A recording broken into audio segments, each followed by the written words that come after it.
Good afternoon. It is 3 o'clock. I'm Jess Bonanno live from the 104.5 The Zone Studios. Titans will finish their second round of general manager interviews today. Bucs assistant GM John Spytek completed his interview earlier today. And Packers VP of Player Personnel John Eric Sullivan will wrap things up later this afternoon. In NFL news, among notable head coach interviews happening today, Robert Saleh and Vance Joseph are talking to the Raiders. Todd Monken talks with the Jaguars. Bobby Slowick will interview with the Jets, and Arthur Smith will talk to the Jets as well. Also, the Cowboys have officially requested to interview Eagles offensive coordinator Kellen Moore for their head coach job. Tonight, the 15th ranked Lady Vols basketball team hosts Mississippi State at Food City Center in Knoxville. Tip-off is at 6 o'clock on the SEC Network. And a sad day in baseball, as longtime Milwaukee Brewers broadcaster Bob Uecker, a.k.a. Mr. Baseball, has died at the age of 90. The legendary broadcaster and Baseball Hall of Famer led an incredible career in and out of the broadcast booth, from Miller Lite commercials to his famous role in the movie Major League. For all your foundation repair waterproofing needs, you need to visit USSTN.com. For your news at once on your home for the Titans and Vols, this is 104.5 The Zone.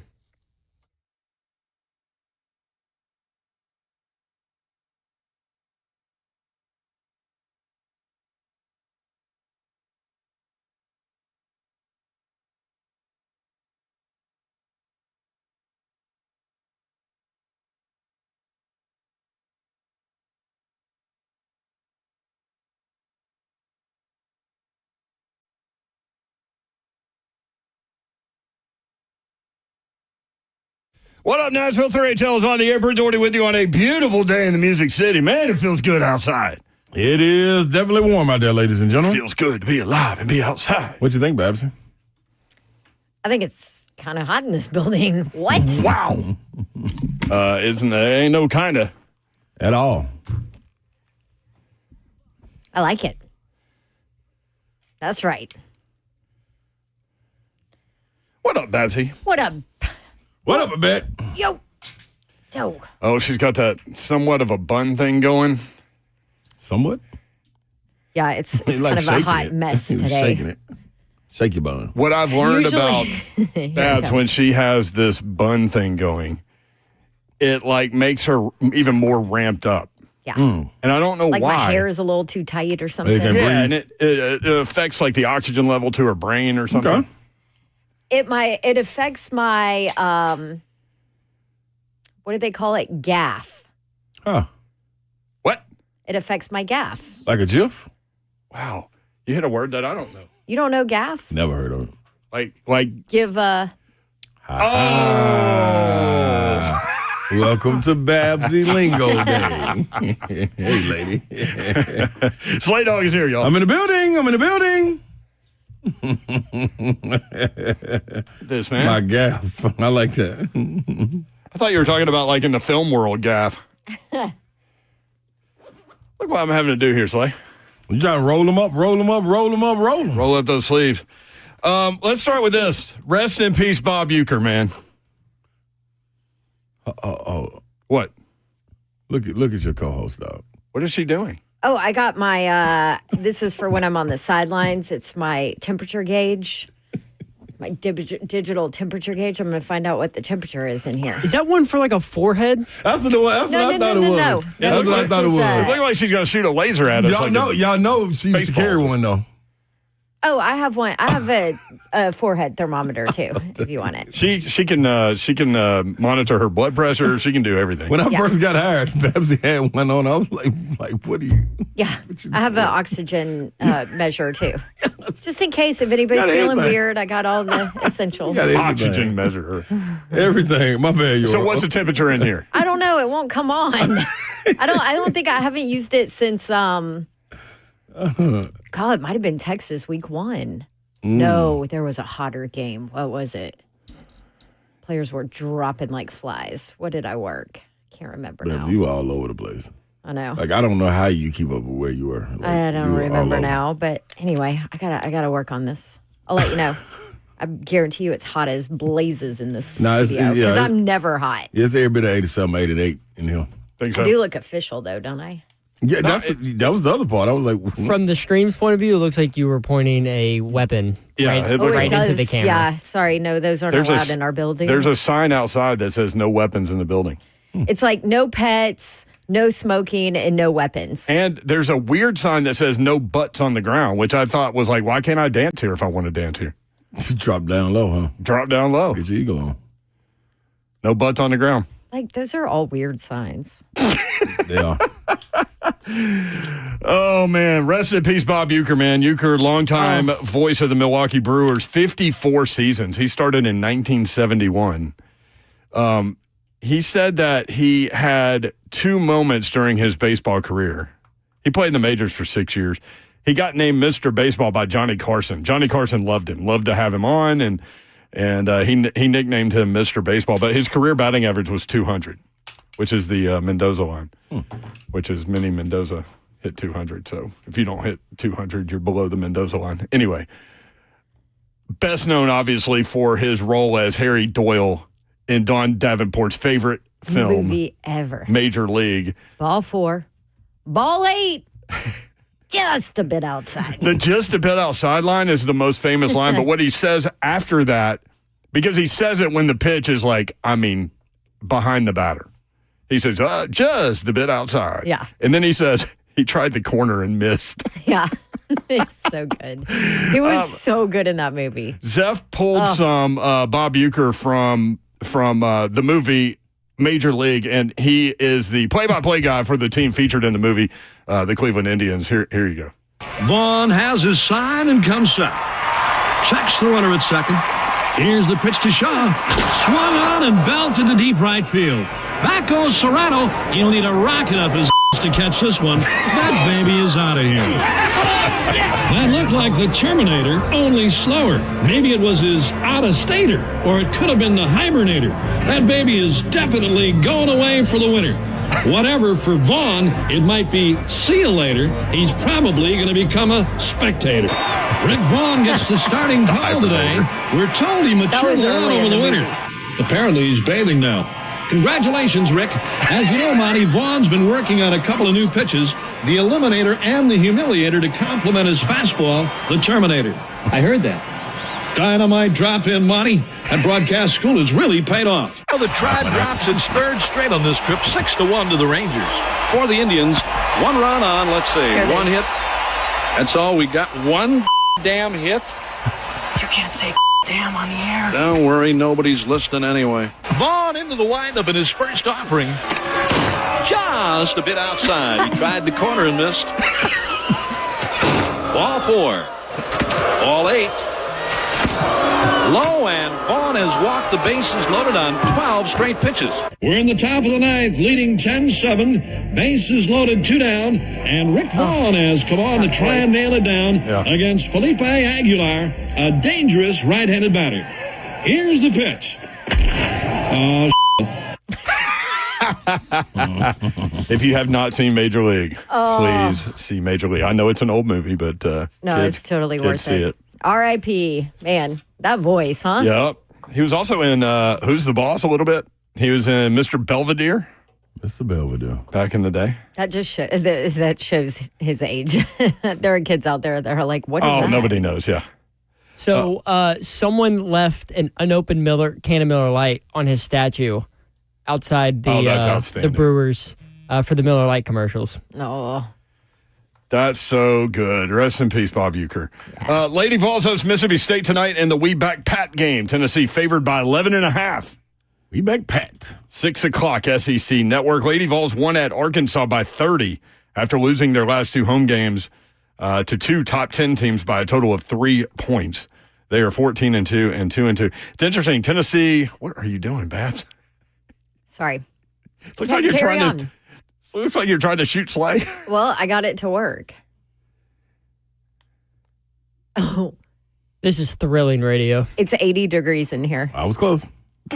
Listen. Just a bit outside on my pick. Right. Tried the corner and missed. If I'm hot, you know it's warm in here.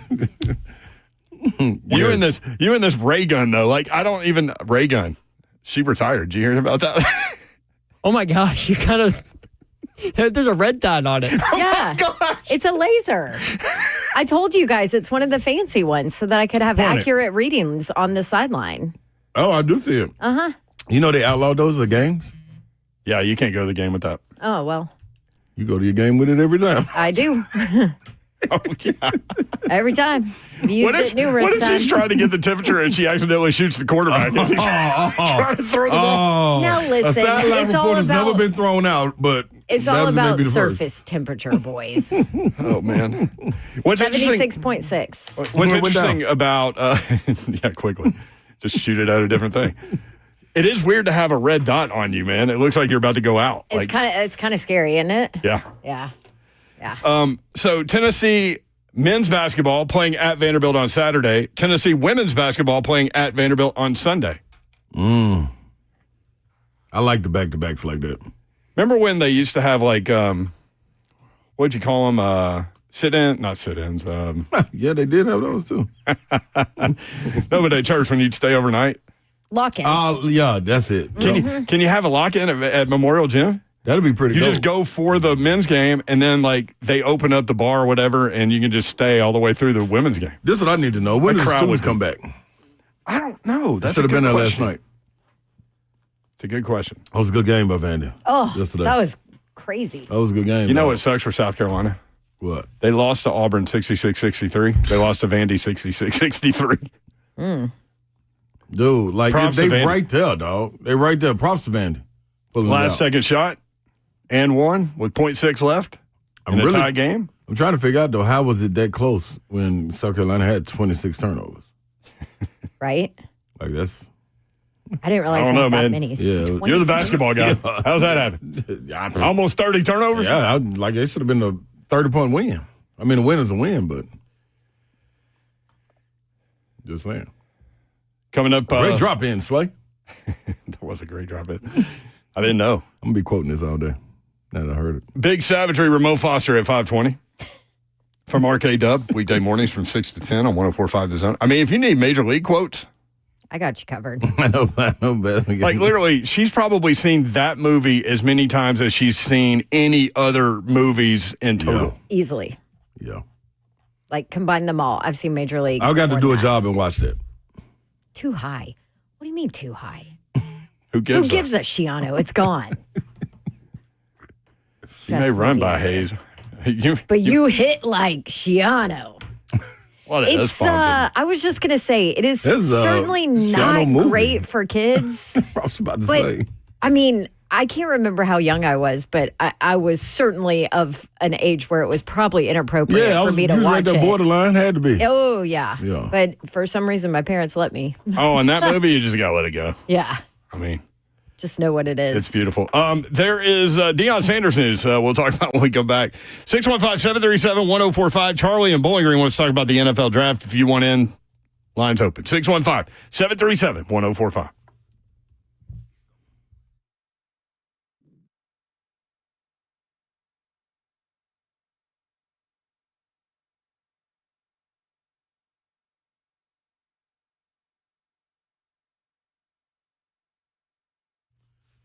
What's happening, good people? Now, the fellas out there, I'm talking to you.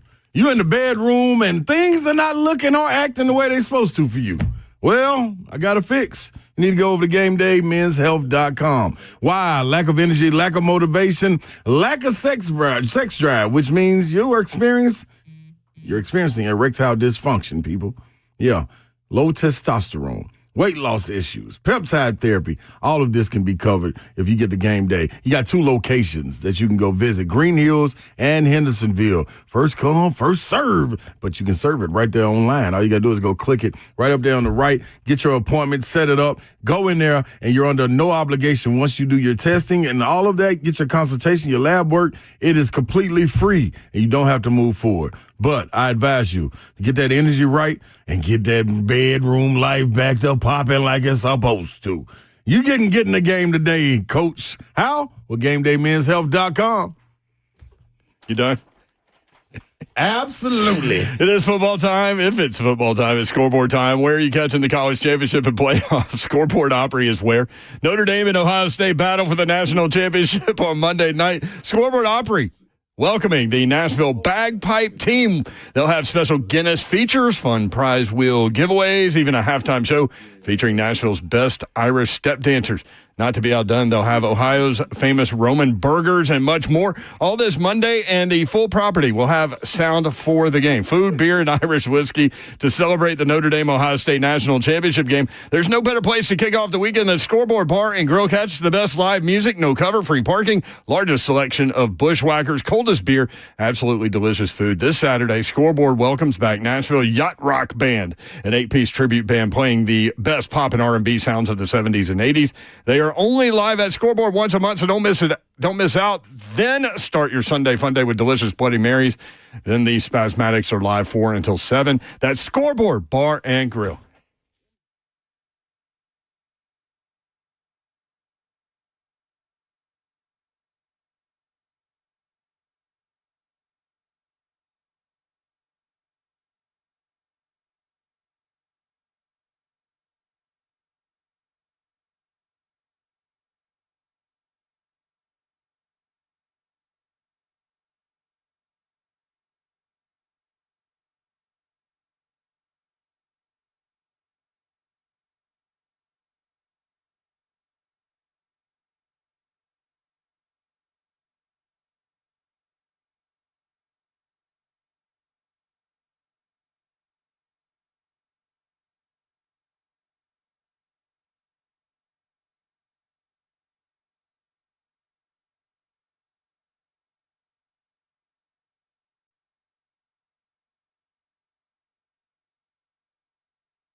HL 1045, The Zone.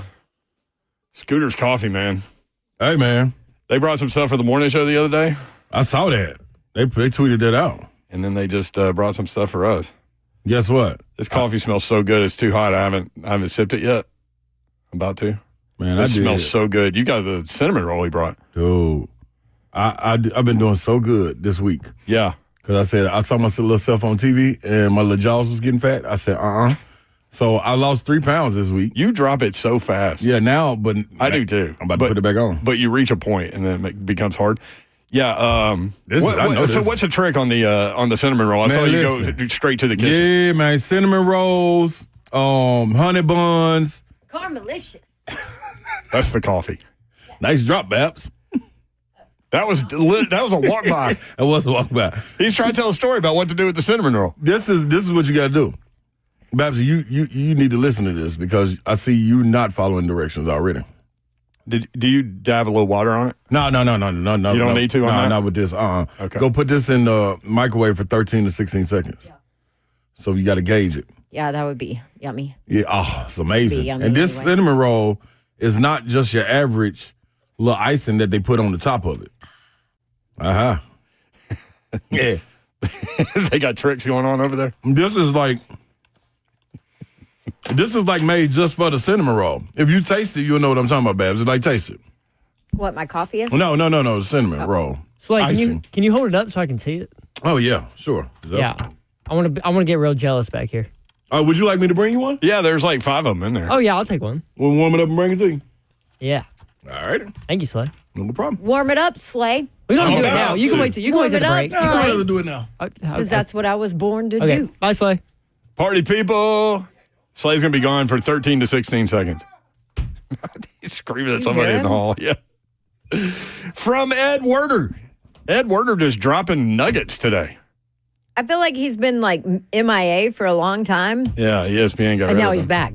He's back, baby. He's back dropping. Actually, he's only back dropping Cowboys nuggets. And Bill Belichick. I've got a nugget for Bill Belichick. Well, but Everybody that's- reporting on Bill Belichick. But that's because it ties into the Cowboys. Here's the problem with the NFL community reporting on Bill Belichick and his contract with North Carolina. This happens all the time. What they do is they sign a memorandum of understanding. Like Billy Gillespie at Kentucky never signed a contract.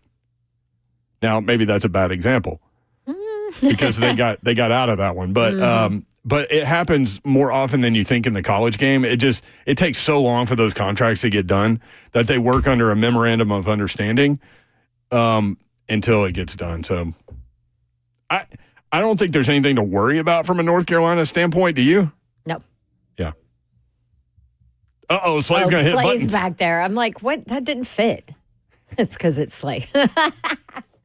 No, I don't think there's anything to worry about with Carolina. Although some of Belichick's comments of, well, if I would have known that the Cowboys were going to have an opening, That is funny. that's not ideal. But no, I don't.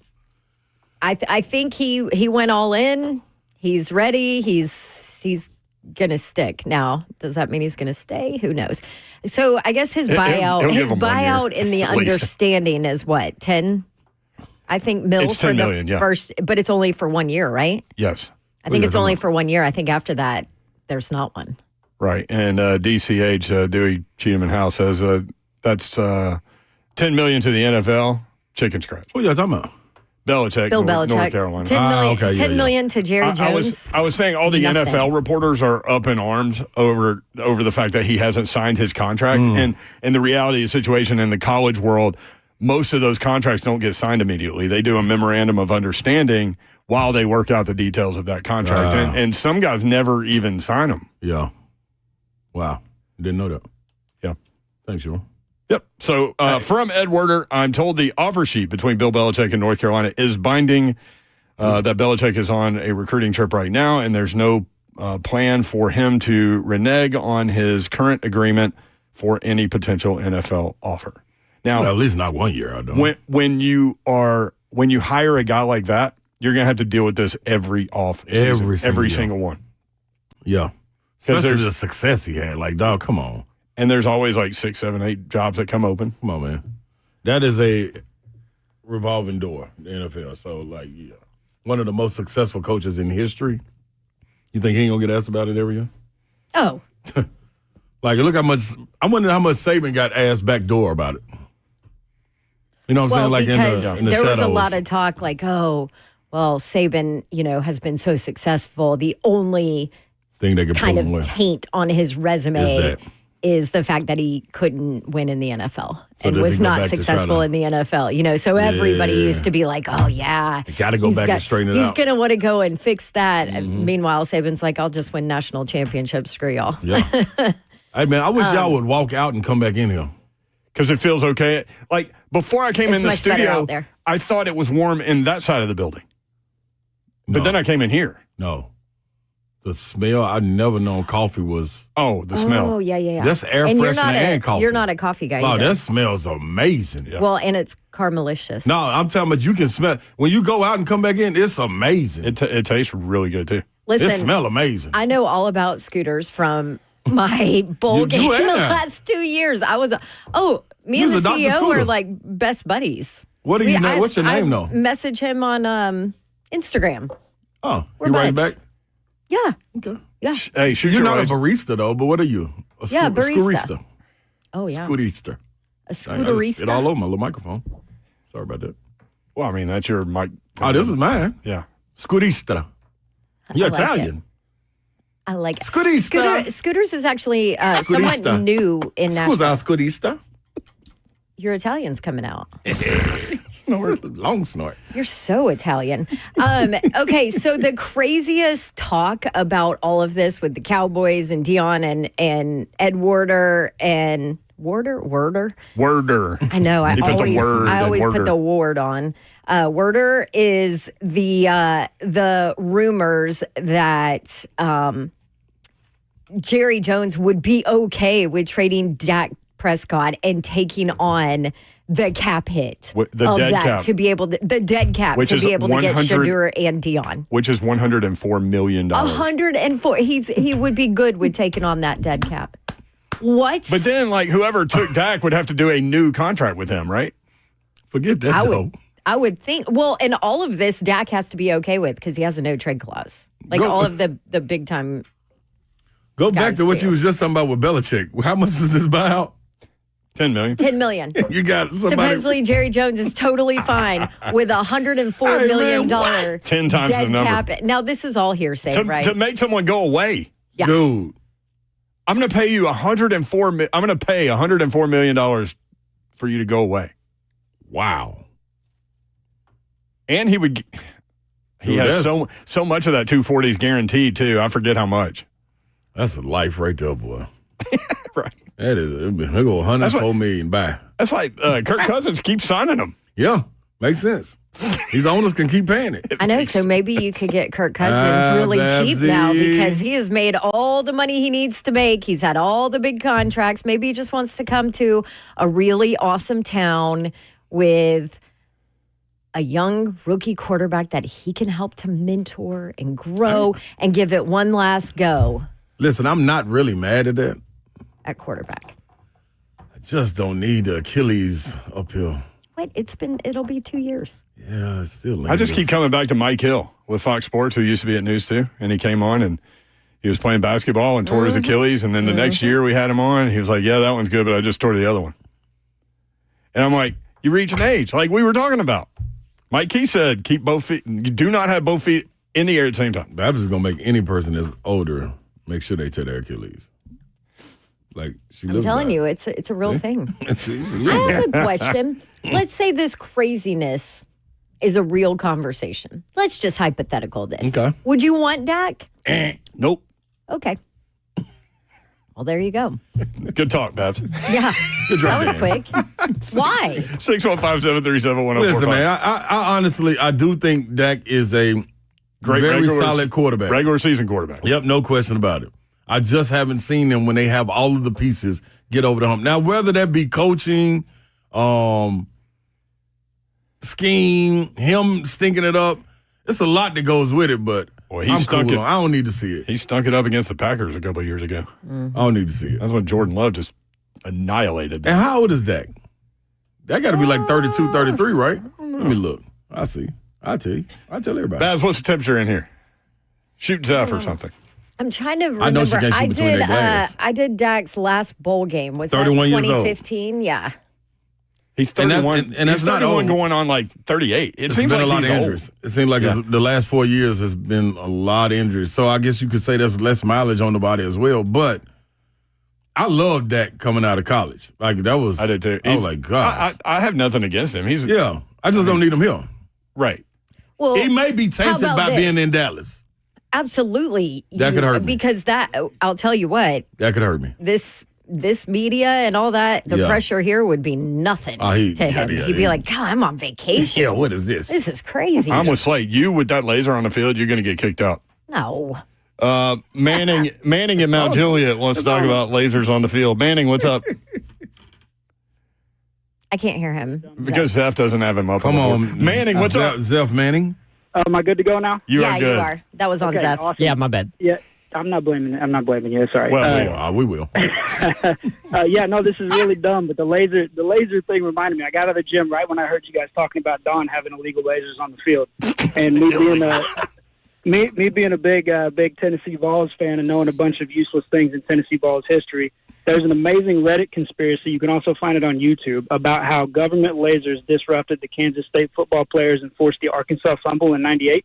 I mean, there's a whole YouTube video on this thing. It's hilarious. So I so love I bring that a up good and say, conspiracy. Wait, which game when Tennessee lost to Kansas State? Michael Bishop was the quarterback that year for Kansas State. I remember that. No, it wasn't about Tennessee specifically. It's Okay. a conspiracy about the BCS championship wanting to keep Kansas State out of the championship. Oh, Texas So it's a A&M beat performance- Kansas State, which put Tennessee in the national championship game. Yes. So it's a conspiracy against Kansas State. Tennessee was the benefactor of that one. But all that to say, I was going to say, if Don's alma mater suddenly makes a mysterious run to the national championship, I'd be happy to start the next laser conspiracy for that one. So Good job, Manning. She'd be all in on that, I Manning. love it, promise you. Manning. you guys got to find that YouTube video and check out the Reddit thread. It's one of the better conspiracies. Hey, Definitely. Now I have something to go down the rabbit hole on tonight in bed. Way to do the January workout thing. By the way, tomorrow is National Quit Day, so you've got one more day. I'm 24/7. I've been doing this for a long time. Okay, Yeah, you're a professional. man, that's what I'm talking about. All right, thank you, brother. As Appreciate Slay it. eats his Thanks, guys. You have a good 600 one. calorie Babs, cinnamon don't roll. say the calories. So when she shined the red light on you, Hey, stop man, it. I keep waiting for something really bad to happen. You're going to put his eye out. with a temperature laser. Hey, you heard Manning. Laser. You know what? You guys all relax. Austin Powers. Hit That it. was the worst Dr. Evil ever. I know. You know, laser. Oh, my Lord. Laser. I love that so much. It's That was so a great bad. movie. It's so great. I don't Can know. I tell a story real quick? Yeah. So when Peyton Manning signed with Tennessee, Brandon Stewart also signed with Tennessee. They were both like top 5 quarterbacks. Peyton Manning was the number 1 overall player. Brandon Stewart was right there. Their freshman year, they both played because Jerry Colquitt went down. Really sad story. Great dude. Went down the UCLA game like 8 snaps in. Mm-hmm. And so they both ended up playing. Todd Helton played, remember? And then he had like a knee thing. And anyway, a lot of the fan base wanted Brandon Stewart to get more time than Peyton Manning because he could run. And so if you go back and watch the Tennessee-Alabama game from, what year was that? 1994. They both played. And so anyway, Brandon Stewart ends up losing the job. Peyton Manning becomes like the greatest player in the history of the program. Brandon Stewart transfers to Texas A&M. So in 1998, Brandon Stewart is the quarterback at Texas A&M. And it's a logjam for the national championship game with Tennessee, Florida State. I think UCLA was in it. Kansas, they had Cade McNown, the lefty.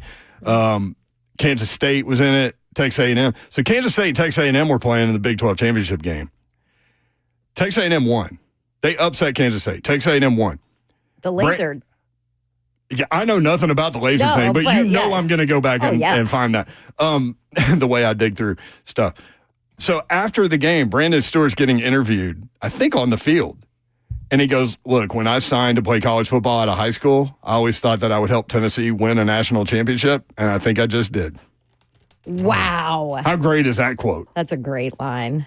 615-737-1045. Hey, real quick, before we go to callers, I just want to do a quick shout out brought to you by. Your mama and them. Yes. Happy 13th birthday to my bonus son, Thatcher. Happy birthday, little dog. Happy birthday, bro.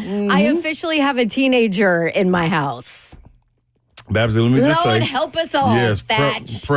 preparation. Preparation is key. Yes, and make a lot of he's, noises when you're going upstairs. he's in the car right now, so I wanted to make sure we gave him a nice happy birthday shout out before he gets out. I'm telling you find out the hard way. Totally missed that. Wait, what did you say? Make a lot of noises when you're going upstairs. Okay. I'm just saying. I found out the Did hard you way. hear me say that Thatch is in the car right now? Oh, Thatch. Nope. Nope. All right. Happy birthday. Happy birthday, Thatch. Thatcher.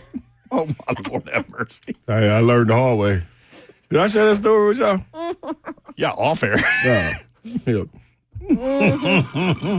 What are you drinking? Y'all. That's Okay. my peanut butter and jelly. Sorry, I just wanted to I wanted to get that shout out to him before he hopped out of the car. Look at Savage. Look at Savage laughing. See, Savage, no. I learned that from Savage. Make a lot of noise because I already made a mistake going up there sneaking. I really wasn't sneaking. I Well, just know. I have You a- really can't sneak. You're 6'8". Yeah, but I know where to step. Do you have a no closed door policy in your Absolutely. house? See? He didn't care. So I put the Door's no wide closed open. door policy in my house, but I get overridden often. So. Ramone The door was Foster. open. That's what I'm doing. Savage. What's wrong with you? I'm know. trying, Savage. I'm trying to tell the people, man. Listen.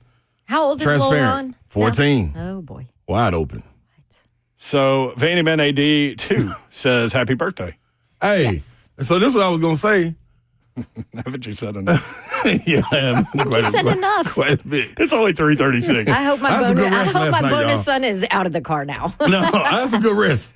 But this is the thing. Why can't it be a three-way trade? Oakland? Where's Oakland picking? You mean Vegas? Damn, Vegas. Yes. You still do. They're it every six. week. A lot of people. They're do. six. I think they're six. Who's behind us? The Giants? Giants. Where are the Giants? Giants are. I don't have the draft order in front of me.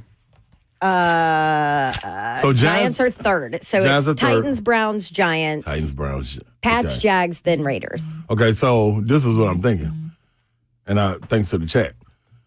They need some quarterbacks.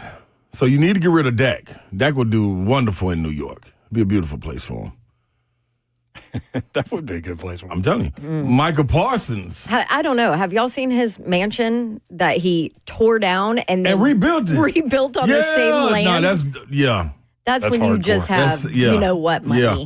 And then they F you trying to money. give him Yep. 100. Yeah, 100 for it. Yep. I'm going. Hey, so wouldn't Michael Parsons be here? Nice here with another first round pick. That would be amazing. I just want to, like, I've been saying They every get Danny offseason Dimes. that the Amazing. Titans need a playmaker on defense every offseason since before you were even on the show. Every offseason. We need one bad. Still going. Going to do it this offseason. You got one, Travis Hunter. Yeah, I'm talking about, like, edge rusher. He's not good enough for you. Affect the, yeah, I want him too, but I need a guy that can Dude. get up the field and affect the Let quarterback. me tell you No, I know, I what he's get you. going to want to do. Go catch balls. No question. Because It's flashier. well, and also he can make more money. Make That more too. money. That's all That too. about. Wait. I mean, I go back to Abdul Carter. You know why Yeah. he told his DC, You Tom want to get after Allen, the quarterback? listen, this year, this is what I want to do. And then when he walked out of the room, because Tom Allen wasn't all about it, he was kind of like, dude, you're so good in space. I Mm-hmm. don't know. And he turned around to Tom Allen. Tom Allen told this story, and he turned around to him and he said, I promise you won't regret letting me do this. And sure enough, He didn't. But you know why? He brought up Micah Parsons. Let's Yeah. go. Like, Pass rush. because he wants to make the money. He hadn't Those been are paid the since. guys that I mean- make the money and the. Makes sense. I mean, So how would your three-way trade work? I Yes. would collect a trade. I would collect a draft pick from the Giants unless they were cool with getting their quarterback in Dak and moving back. And Move back with Dak. move back with Dak. Dallas will move up into that slot, but we'd still threaten to take Shador, so they need to get the number one pick. So they would have to work with us to get a pick. So we would take something from New York, something from Dallas if they want to sandwich a deal together to make the number one pick look good. So And you we'll would move need- back to 2. So you would need Dallas and New And still York get to a talk. quarterback. Yeah, I want to move back to 2. You would need Dallas and New York to talk before we jumped in for the Yeah, Titans yeah, jumped yeah, in? yeah. That won't happen. Why? We can talk for 'em. Have you It's seen Dallas all and of the New York. trades within the division of the NFC East? Oh, that's That's right. the NFC is weird. Yeah, but Saquon, You're right. Saquon Saquon Barkley. this is all. Oh, that's out the window. You're now. right. The Yeah, NFC that's is out the weird. window now. Yeah, once Saquon did it, he broke the mold. If Jerry Jones hires Deion Sanders, immediately if I'm the Titans, I'm putting out there that Shedeur Sanders is my favorite guy. 1,000%. Right? But I feel Actually, like I'm doing it right now You feel like when Travis to Hunter get hit, you're all cool with this. it. I feel like started. it could work if the Titans got the ball rolling. If they could somehow swindle. I heard Buck mention this. I don't know if it was a caller, but possibly getting Dak and Micah out of the Cowboys because you got Micah Parsons on an expiring contract. You take on the contract but the Titans have to take on the contract of Dak, and Which then is $60 million a year. Then you could move Dak to New York in order to get back up there into the first round. He is almost 40% of their salary cap total. Wow. One guy of the 53. Wow. 615-737-1045 is the number. From Don't Ed you kind Werder. of want to see Dak, though, Where? in a different place?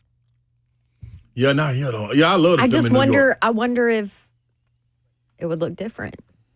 Cleveland? Ooh, bless his heart. That'd be good, though. Bless his If heart. I was him, I'd be like, I was going to read this in the last segment, but we got sidetracked. Go ahead. It never happened. What did Ed say? Ed Werder, regarding Deion Sanders, I'm being told that he would almost certainly accept if Jerry Jones offers to make him the next Cowboys head coach, that those around him are encouraging him to pursue it, and that Jones is enamored with the idea. Cowboys have asked for permission to interview Eagles offensive coordinator Kellen Moore. They're going to do it tomorrow virtually. So there's that. Which, from a lot of reports, sounds like that's the obvious I mean, he was there before. pick outside of Deion. But again, from Ed Werder, regarding Deion Sanders, I'm being told that he would almost certainly accept if Jerry Jones offers to make him the next Cowboys head coach, that those around Why wouldn't Deion you? are encouraging him to pursue it, and that Jones is enamored with the idea. 615-737-1045.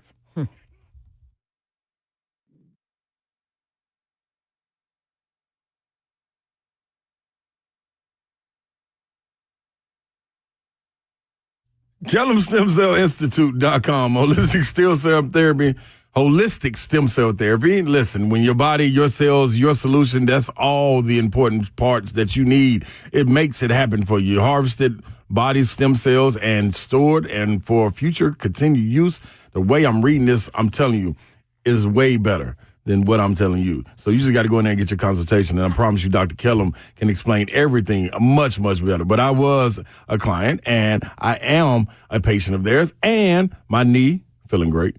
Hip, feeling great. Shoulder, feeling great. Why? Because I had the work done myself. It's real simple, real easy. You get in and out. And I promise you, man, you want inflammation out of your body? This is the way to go about it. Congestive heart failure, lung issues, autism, arthritis, does not matter. You got to go and set it up yourself, and I promise you walk through it. He talk you through it. You come out feeling a lot better. 615-850-4415. 615-850-4415. KellumStemCellInstitute.com.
3HL 1045 The Zone. Brett Doherty, Don Davenport, Ron Slay. With you, the executive producer of 3HL is F. What's up? You can catch him on the weekends at Cracker Barrel in Murfreesboro. Not this weekend. I don't work this weekend. Where you going? Where you going now? What you got to do with the wedding now? We have a meeting with a deacon. So for That's probably important. Yeah, so for Catholic weddings, you have is it Catholic? Okay. Yeah, it's a Catholic wedding. Oh. So you have to do That means it's marriage. really long. Yeah, you have to do. On Final Four day. Okay, I'm gonna explain this to you guys, and it's in the invitation. So we're having two ceremonies. Oh, okay. So we have a Catholic ceremony during the day, like earlier during the day. Oh, that's and then the we long have, one, Yeah, right? that's the long one. Okay. And we have a second ceremony later in the afternoon, closer to like the reception Which time. one are we invited That's what I was to? going to say. No, That's everyone's invited to both. You guys can pick which one you want to come to, essentially. When So- you AKA the one that's close to the reception. Because my fiance really wanted to be have an outdoor ceremony, but in Catholic, you got to be in the church. So that's how we kind of did it, where we had the Catholic. You can't show your shoulders either. What's her dress? Well, you wouldn't know. I have no idea. I didn't even know she can't. bought it until she accidentally let it slip. She was like, "Yeah, I have my dress." I was like, "You have what?" I like that, though. Yeah. You operate like me. So have you ever been Employee of the Month at Cracker Barrel? Surprisingly, no. You ain't in that cold. After 10 you ain't in years? that. It's 8. I keep on telling y'all. This man, that little apron with them little stars don't mean nothing. He sold them on at home. I'm How telling many you. stars do you have? He got I have all 4. See? I'm telling you. Babsy, You can't have more than 4. one day, everybody, y'all gonna sit back and say, you know what? You've never Slay was been right. employee of the month. The after problem 10 is- How can you be that years. cold-blooded? The problem is I don't get along with a lot of people there. I am a very difficult person to work with. Please there. keep talking, Zeph. So yeah, I So mean, people can realize. I hope who I've Keith been calls talking in. about. He can explain He's told us this before. how many complaints I've gotten from like Servers servers and stuff for Servers yelling don't at like him. him. Yora, I know, because that's not his real job. That's what I'm trying to tell y'all. Man, undercover. I've gotten arguments with managers, servers, other cooks. He has another. you He are- has another job too, Slay. The renegade. Yeah, I know. That's the one that entails him taking secret photos of stuff.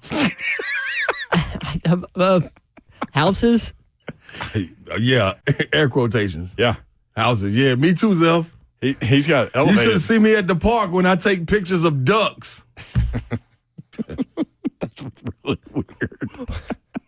Do you really do that? Hey, I mean, if he take pictures of houses, I can say anything. I mean, he And does everybody have gotta believe it. he does have what do you call those things that fly around and have video A cameras? drone? Yeah, They He had, does him in drone New, work. they had him in New Jersey, too. Yeah, whatever happened with that? I have no clue. Babs, I know you follow that stuff. Babs definitely I'm not got getting. old. I'm not talking about conspiracy theories on this radio. I saw that someone put like one of those like flashing lights on, like they tied it to a string on a balloon and like released a bunch of balloons so it looked like drones in the sky at night, but it was just little flashing lights on balloons. I saw Up someone there do in that. Jersey? I don't know if that was what happened in Jersey. I saw someone do that. Oh no, there's some stuff going on. There go my girl. Oh, she. You don't get me started. And you can hear drones. Do you remember I had a drone over my house and I was like, oh, should I shoot it down? Weren't you And at I was the like, pool? wait, I can't. Yes. No, That's- I was laying out Yeah, that's weird. at my pool. And I'm Really? like, this is not cool. But then I'm like, oh, wait, I can't shoot it down. I'm in a neighborhood. Might be I don't bad. know, man. I told y'all when I was growing up over there in Green Hills and Mr. Martin at the end of the street, rest in peace. I'm out there like mowing the yard and I hear this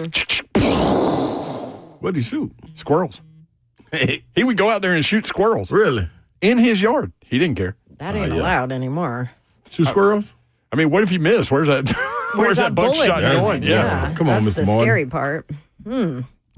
Somebody said, what the hell is going on here? I'm like, welcome to 3HL. Yeah. 615-737-1045. You were talking that about was good. Micah Parsons. Darrington next up on 3HL. D, what up? Man, what's happening, man? I think I might get a kick out of this. I just want to know, this is very crazy. One, it would be a character issue, I would guess, and then the other one would be delusional. Caleb Williams asked the Chicago Bears, instead of paying him regularly, could they pay him in his LLC so he would not have to pay taxes on it? Of course, they denied that and said they would not be able to appease him in that. And then Michael Parsons went on his podcast and said that he believes that that his owner and his general manager will be able to find and put together a good team. Last time I checked, Jerry Jones was the owner and the general manager. So I just don't know what they're doing in Dallas. Yeah. Maybe he's fried too. Slade, have you been hanging around Michael Parsons? Let me know. All right, man, y'all have a good one. Stay beautiful, people. That's a good call by Derrick right there. Good job, Derek. Good job, D. Do y'all think with his contract expiring though, like he could be on the market? Yeah. You think they let him get out of Dallas? I think they'll do everything in their power for that not to happen. Mm-hmm. But, I mean, they just paid But at CeeDee some- Lamb out the wazoo. I was like, at some point, Dak. you run out of money. Yep. And Can't if pay Jerry- everybody. And I'm not talking about run out of money. I'm talking about because Run out of What you- usable money. Yeah. usable money, because no matter what anybody wants to say about the salary cap being fake, at some point when you're talking about paying 3 different guys Max extended contracts, max contracts, like at some point you can't finagle it all. Some of it is, you know? yeah. Plus, So- you got a coach you got to pay too. Everyone is $20. saying the Titans should trade for Dak if Deion goes there. But would you rather have Dak or Micah Parsons? Parsons. Or CeeDee Parsons- Lamb. Parsons for Give me sure. Parsons. Just that disruptor on Give defense. me Parsons. That's so hard to find, man. What's your 1, 2, 3 there? See, with Dak, though, like, Parsons? you're going to hamstring yourself, right? Like, Because of financially. the That contract. contract is. I don't want to do that. And is he worth that contract Right. is the thing. That If it- contract's win. That's Mahomes. Right. Exactly. You know what I'm saying? You're much That's better a off. Brady. That's a Lamar Mahomes, Jackson. You're like, much better off to keep drafting quarterbacks and hope one of them turns out so you have that rookie deal for 4 years. Yeah. Right. I'll take that. I'll take that. Found the Who's bridge. I heard RK Dub talk about this morning. Good to have Will Bowling back. Who is quarterback number 3 in the draft? Who cares? Because Kayla started to say that Quinn Ewers was number 3, and she was like, I heard that somewhere. She goes, I heard it on 3HL, and I immediately texted her, you did not hear that there's on no 3HL. way. No way we saying that. No. And then she remembered Greg Cosell talking about him, and I'm like, yeah. So before I worked, Cosell's awesome. I usually talk to him before I work college games just to be like, hey, who should I watch? Who should I, who is somebody that you think that, would be good for me to watch closely on certain drives, whatever. And so before I worked Texas, he sent me his scouting report on yours. And it was fascinating. Really? But it was awesome to see his scouting report, Yes. what he sees, so that I could watch and see if for you some see of it. those Yeah. things. Now, Yeah. he does preface it by saying, I haven't watched this tape from this year, but it's Right. based on last year and the year before. Right. But he's got all kinds of, when he said this to us, it was But early in the same season. issues he had with yours, you see this year. It's lower body mechanics. Right. He was like, he's very rarely set up and ready to throw, Yep. which means you can't tell like what the arm strength level is because he's always like either off balance balance, or not stepping into it. Because Like the his mechanics base, are a mess. his base isn't set. And so I started watching him in games. Completely true. Yeah. He's always off balance, even Now- when he doesn't need to be. Right. And I don't know if that's gotten better, if that's something you can fix or coach out of him As a because it rookie. hasn't been done already yet, Yeah, that's tough. I use the example like some shortstops are more comfortable throwing in weird positions and weird arm angles and things like that. But you can't do that as a quarterback unless you're like the elite of the elite. Like Patrick Mahomes does it. But can Quinn Ewers get away with that in the NFL? That was a rookie. And to Probably not. To Will Levis's credit, they said that about him after year 1, and he did kind of fix that. It's funny, like he does fix things. But then he he's- reverts back to it. Remember, he was drifting awful in the pocket. What was that week? that was 3? week 1. Was it week 1? And then Okay. the very next week, he stopped doing it. So And then he started doing other. he dumb does other stuff. things. So maybe he's coachable, but not still a good quarterback. That's where we are. Third We- quarterback. Who is it? in the NFL draft, got an idea. Okay. 3HL 1045 The Zone.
Good afternoon. It's 4:03. I'm Joe Spadano live from the 104.5 The Zone Studios. Titans will wrap up their second round of general manager interviews today. Bucs assistant GM John Spytek already completed his, and Packers VP of Player Personnel John Eric Sullivan will wrap things up later this afternoon. In NFL news, among the notable head coach interviews happening today, Robert Saleh and Vance Joseph talking to the Raiders, Todd Monken talking with the Jags, Bobby Slowick and Arthur Smith talking to the Jets. Also, the Cowboys have officially requested to interview Eagles OC Kellen Moore for their head coach job. Tonight, the 15th-ranked Lady Vols basketball team hosts Mississippi State at Food City Center in Knoxville. Tip-off for that one is at 6 o'clock on the SEC Network. For all your foundation repair and whatever your needs, you need to visit USSTN.com. Breaking news at once in your home of the Titans and Vols. This is 104.5 The Zone.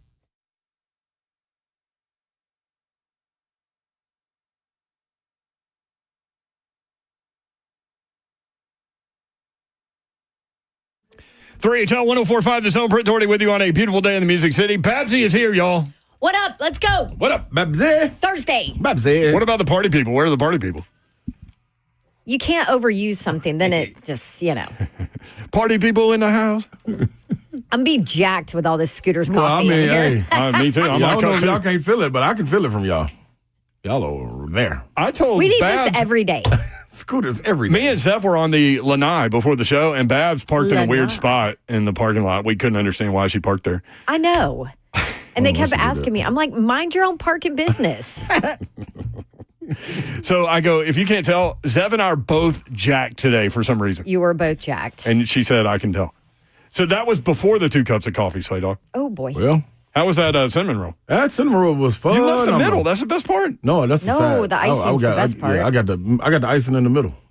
Okay. Oh, that's the sides. Thank you, I scraped Scooters. the side. I scraped the icing off It's the really sides. good. Did you hit yours up? Oh, You here better we go. believe it. 14 to 16 seconds all day long. It was 13 to 16. Yeah, I had to push it up a little bit. I mean, every microwave is different. That too. And that's an old one, so that was a little more powerful sometimes. Then sometimes it's a little lazy. Can you air fryer that? Nah, you don't want to do that. I don't know. I don't have one. Air fryer? Yeah. You should get one. That's what I've heard. Mine just Pretty works good. sometimes. Yeah. Slay Dog's Pretty here. easy. I'm in the building. I'm in the building. Better be ready.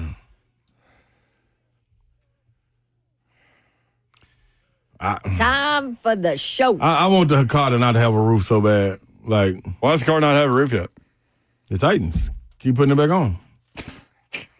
I put it back on every single Right, but time. what can they do at this point to get to no roof? Well, It's going to take a while, right? you got at least the draft. You got Wow. free agent acquisitions you can make. There's some stuff you can do. Last offseason, I had no roof.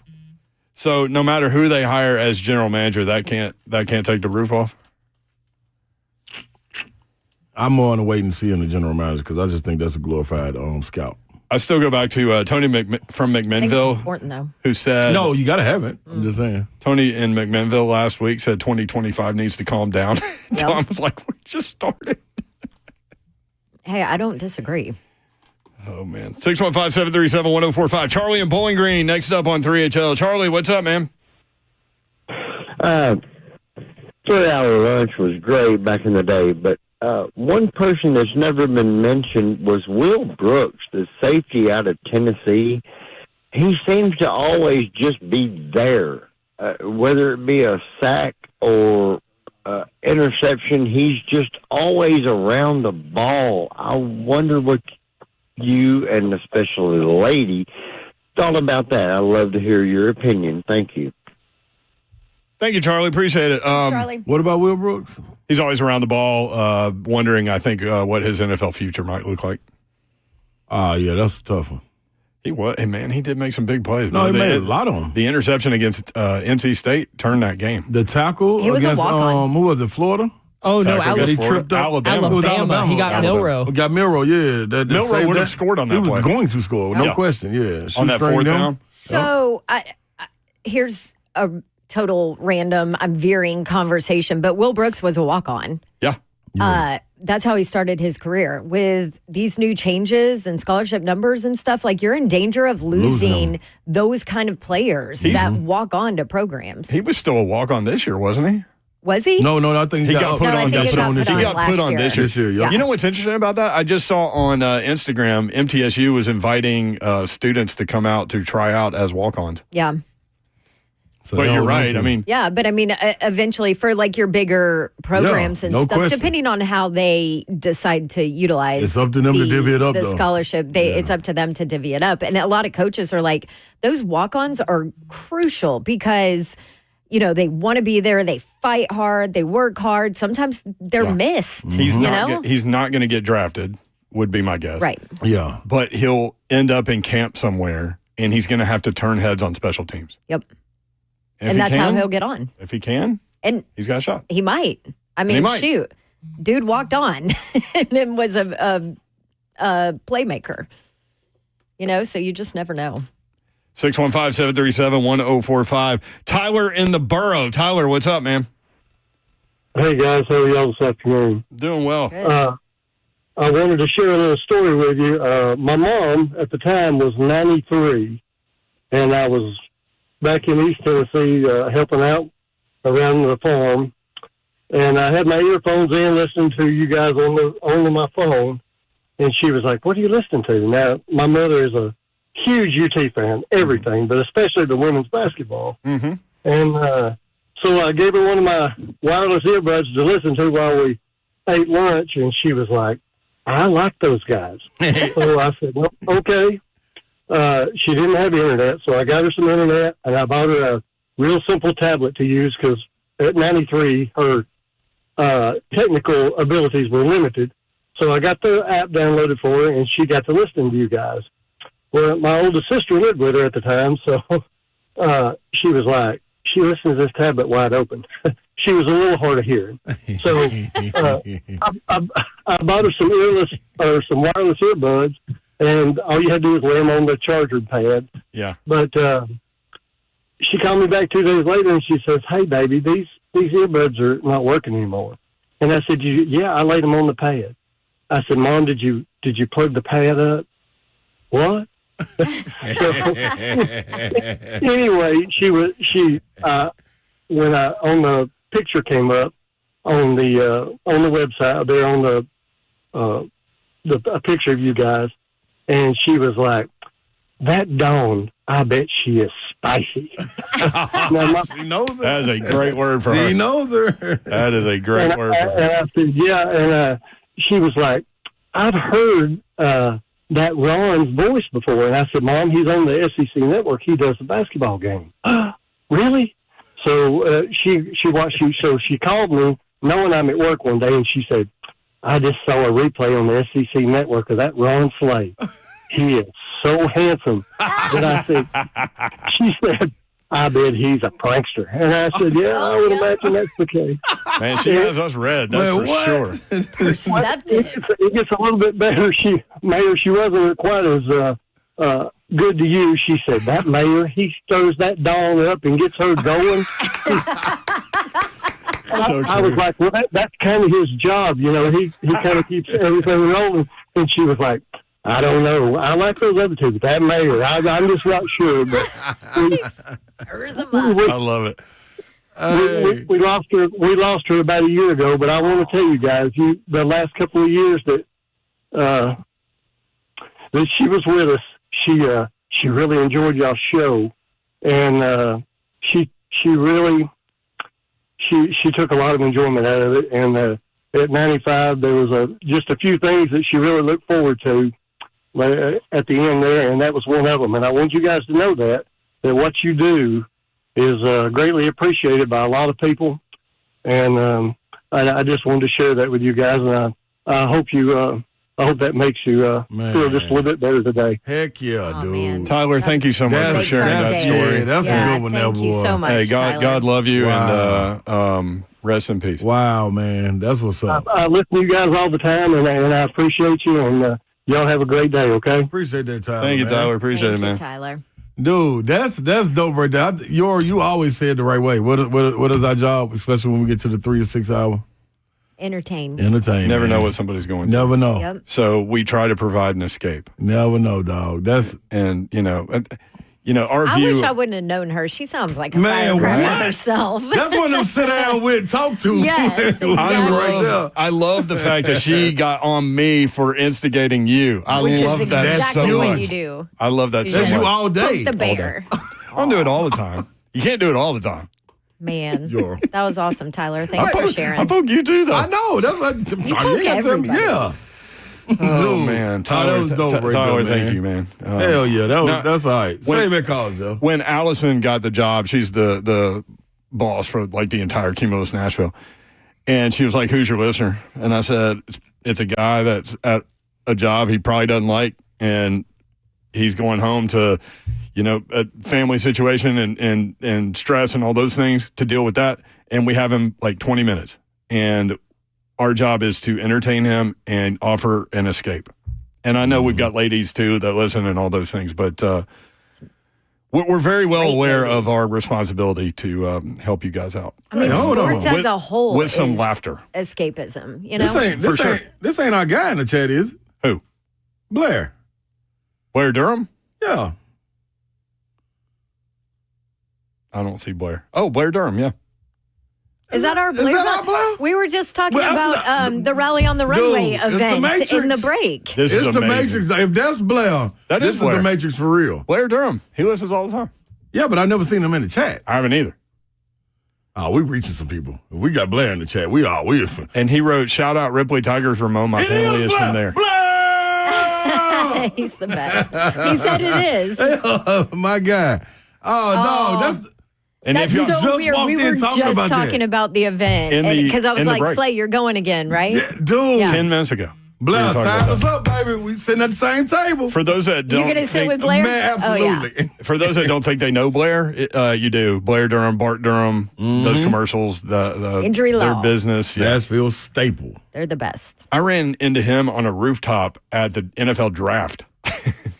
Blair just out there, man. I love it. I love it. Yeah. He's the best. He does so much. So much for the community. Behind the that scenes, you though. don't know Behind You ain't the got a scenes, clue. yep. And so did his dad. Yeah, man. Hey, shout out did his to. dad. I'll never get on the radio if it wasn't. I tell him that all the time. If it wasn't for him and his dad, I wanna Oh, hear that's right. They sponsored they you. sponsored the sleigh Yeah. ride. Huh. Look at that. 1510 Blair. WAKM. All right, Blair, Oh. you got Slay at your 15. table again for Rally on the Runway. 1450, maybe? Yeah, there you go. 1510 I used to work on. Yeah. You're talking about over in, Over in Franklin. In The Cool little- Springs. yep. 615-737-1045. More 3HL next. That's cool.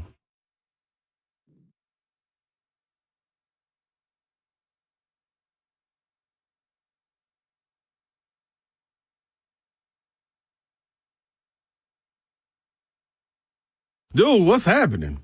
Who I got? I don't know. Yes, it's time to get some howdy in. I know what to do. Let that little sunroof close on up. You out there looking for like you got a without a roof? It's time to get your roof closed up, man. Go to PAI Medical. That's what I had to go do. Get there a little fuller, a little thicker. Yeah, I promise it'll help you. It's a confidence booster. Now, when that hair starts to grow back, you look in the mirror, you start looking at it, you trying to get different styles. You walk a little different. Your shoulders back a little bit. Your head's up a little higher. 615-376-6010 is where you go and line it up. We grow hair right here in Nashville for almost 30 years with proven solutions that work. No one else in Tennessee has the Artis robotic FUE procedure and multi-unit hair grafting hair transplants that give you 2 times more hair in one procedure. So restore your hair and your confidence. All you got to understand is, hey, man, I was looking at myself over there, and just like the weight, I could fix the hair, and I did something about it. You need to do it, too. 615-376-6010. Go get that confidence back. It's real simple to do. WeGrowHair.com.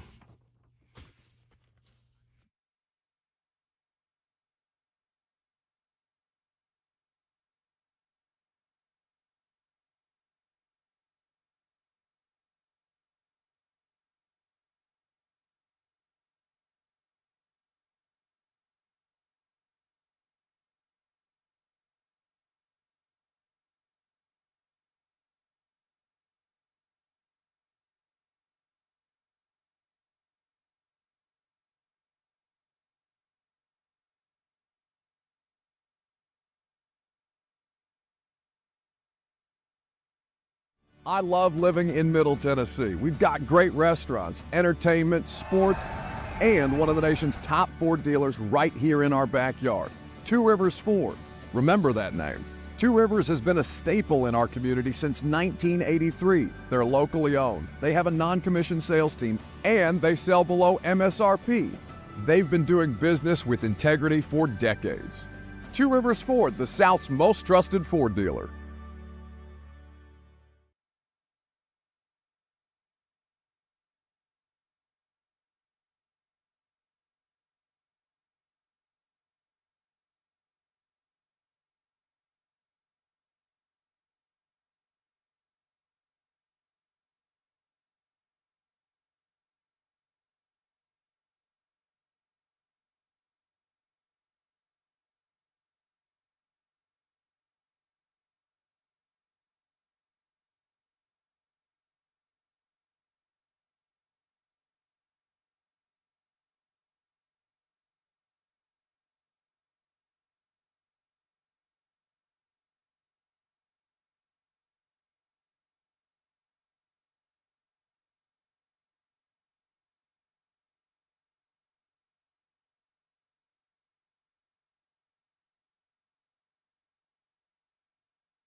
HL 1045 The Zone. Britt Doherty, Don Davenport, Ron Slay with you.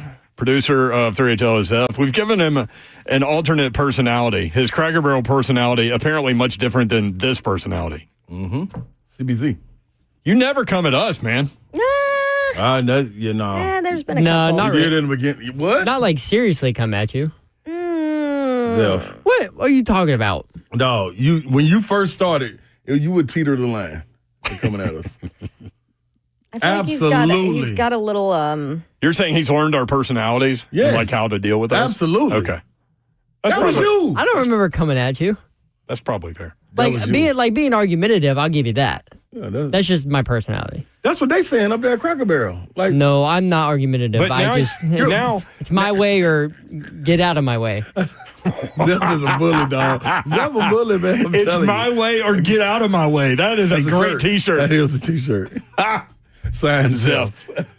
So Slay said, I was like, we need a name for him for his Cracker Barrel Zeph. And you were like, he's already got one. CBZ. Cracker Barrel Zeph. So are they, I mean, now it's documented. You've got people that listen to 3HL that are now going into the Cracker Barrel on Old Fort Parkway that are asking if you're there. Yeah, you got to be cool with these people. Zeph, man. You can't be hard on these people all the time. No, but I'm thinking like if he becomes a celebrity in that. He already is. Right. So are the coworkers how are they gonna react to that? They're gonna hate on him. Good. Bring it on. That's such a different stuff. I work 1 day a week. What are they going to do? Carol said the Cracker Barrel bully. Keith, don't listen to this right now, Keith. Keith, Keith's listening. I bet you Keith is laughing at this right now. Keith is Zeph's boss at Cracker Barrel. You only work 1 day a week. Yeah, that's true. Yeah. That's what 3HL did for you. Yeah. Thanks, guys.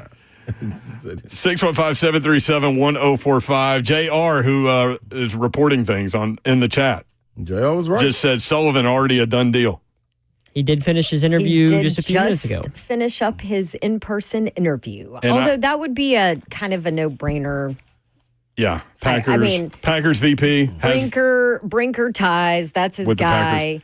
Plus, I will say this: JR said, if I'm not mistaken, Sullivan a few days ago. He said, "Watch it happen." Now, JR been on it. I'm gonna give him his props. I just need to know who your source is, JR.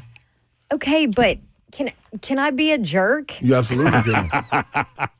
I mean, Babs, we hate that when you do that. I know. I love it. If you look, it's kind of like a common sense. Well, no Shiano, Sherlock. Right. Look at the ties. Like, that's an easy one to go with. Packers VP of Player Personnel, which is exactly the role that they're looking for in this GM role. Right.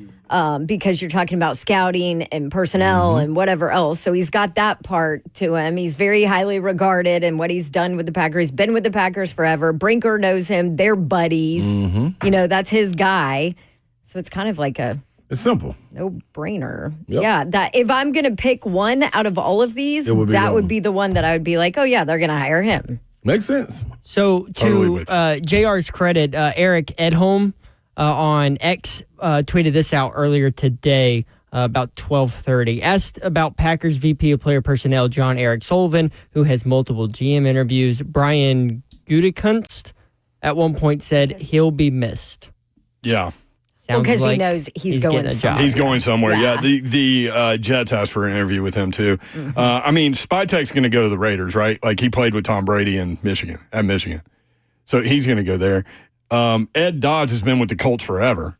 Remember I said he sounds like an ABA center from the 70s, Ed Dodds? Can't you see that basketball card? Also, I can. Do you really want a Colts guy? I know that's probably not fair to look, but he's been with the Colts forever. No, I actually thought that too. Yeah. Like, Colts? Seriously? We shouldn't be like that probably because you want the best guy or whatever. But Bills Director of Personnel, Terrence Gray, Chiefs Assistant GM Mike Borgonzi, who's supposed to be really, really talented. Bears Assistant GM Ian Cunningham, who they talked to 2 years ago when Rand got the job. Buccaneers Assistant GM John Spytek and Packers VP John Eric Sullivan. They've completed all of these second-round interviews, which were all in person. So we'll go from there. Well, let's roll. Third quarterback in the draft. Ooh. Who you got, Slay? That's a tough one, man. Do you want me to pull up some part of me possibilities? is as Uecker said, who gives a Shiano? Of who the third is, because we're not going to be messing with the third. Correct. The third make it to us, then I'm just curious. Yeah. Third quarterback. Because there will be one that gets pushed into the first round. There won't just be two quarterbacks in the first round. What's the separator for the third? Like these other two, I understand. This third one, couldn't it be just anybody? I think so. Like, because you've got Ewers, who we already talked about with his deficiencies. You've got Jalen Milroe. Quinn Ewers. Has deficiencies. Kyle McCord from Curtis Syracuse. Rourke from Dylan Indiana. Gabriel. Jackson Dart. Will Howard. If they win this national Howard. championship, Will Howard will definitely be in that conversation. Did you mention Curtis Rourke from Yeah. IU/James Madison? I think it's between those. I think it's between Jalen Milroe and Jackson Dart. I would go Jackson Dart. Wow. You would. You said you would hit me in the face. I know. If anyone says Jackson Dart, I'm going to hit you in the face. I'm giving you the look of. Why are you anti-Jackson Dart? I don't know. I just don't think. He just ain't gave me nothing. I don't think he has the skill set to be He threw for a successful. whole lot of yards. In an offense that in an requires you offense to. that. Guess who else did? Malik Yeah. Willis. Also, What you talking about, Willis? What are you talking about, Willis? The one that got drafted. Didn't he go to Carolina? What's his name that was there before? Sheesh. Going Played to against Tennessee. Carolina.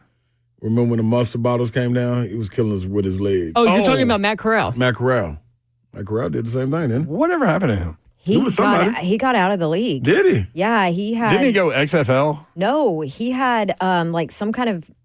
I don't know if it was Like a like mental breakdown, but it was something. Really? Yeah, and Oh, that's sad, man. left the team. Yeah, he played for the Birmingham Stallions of the UFL.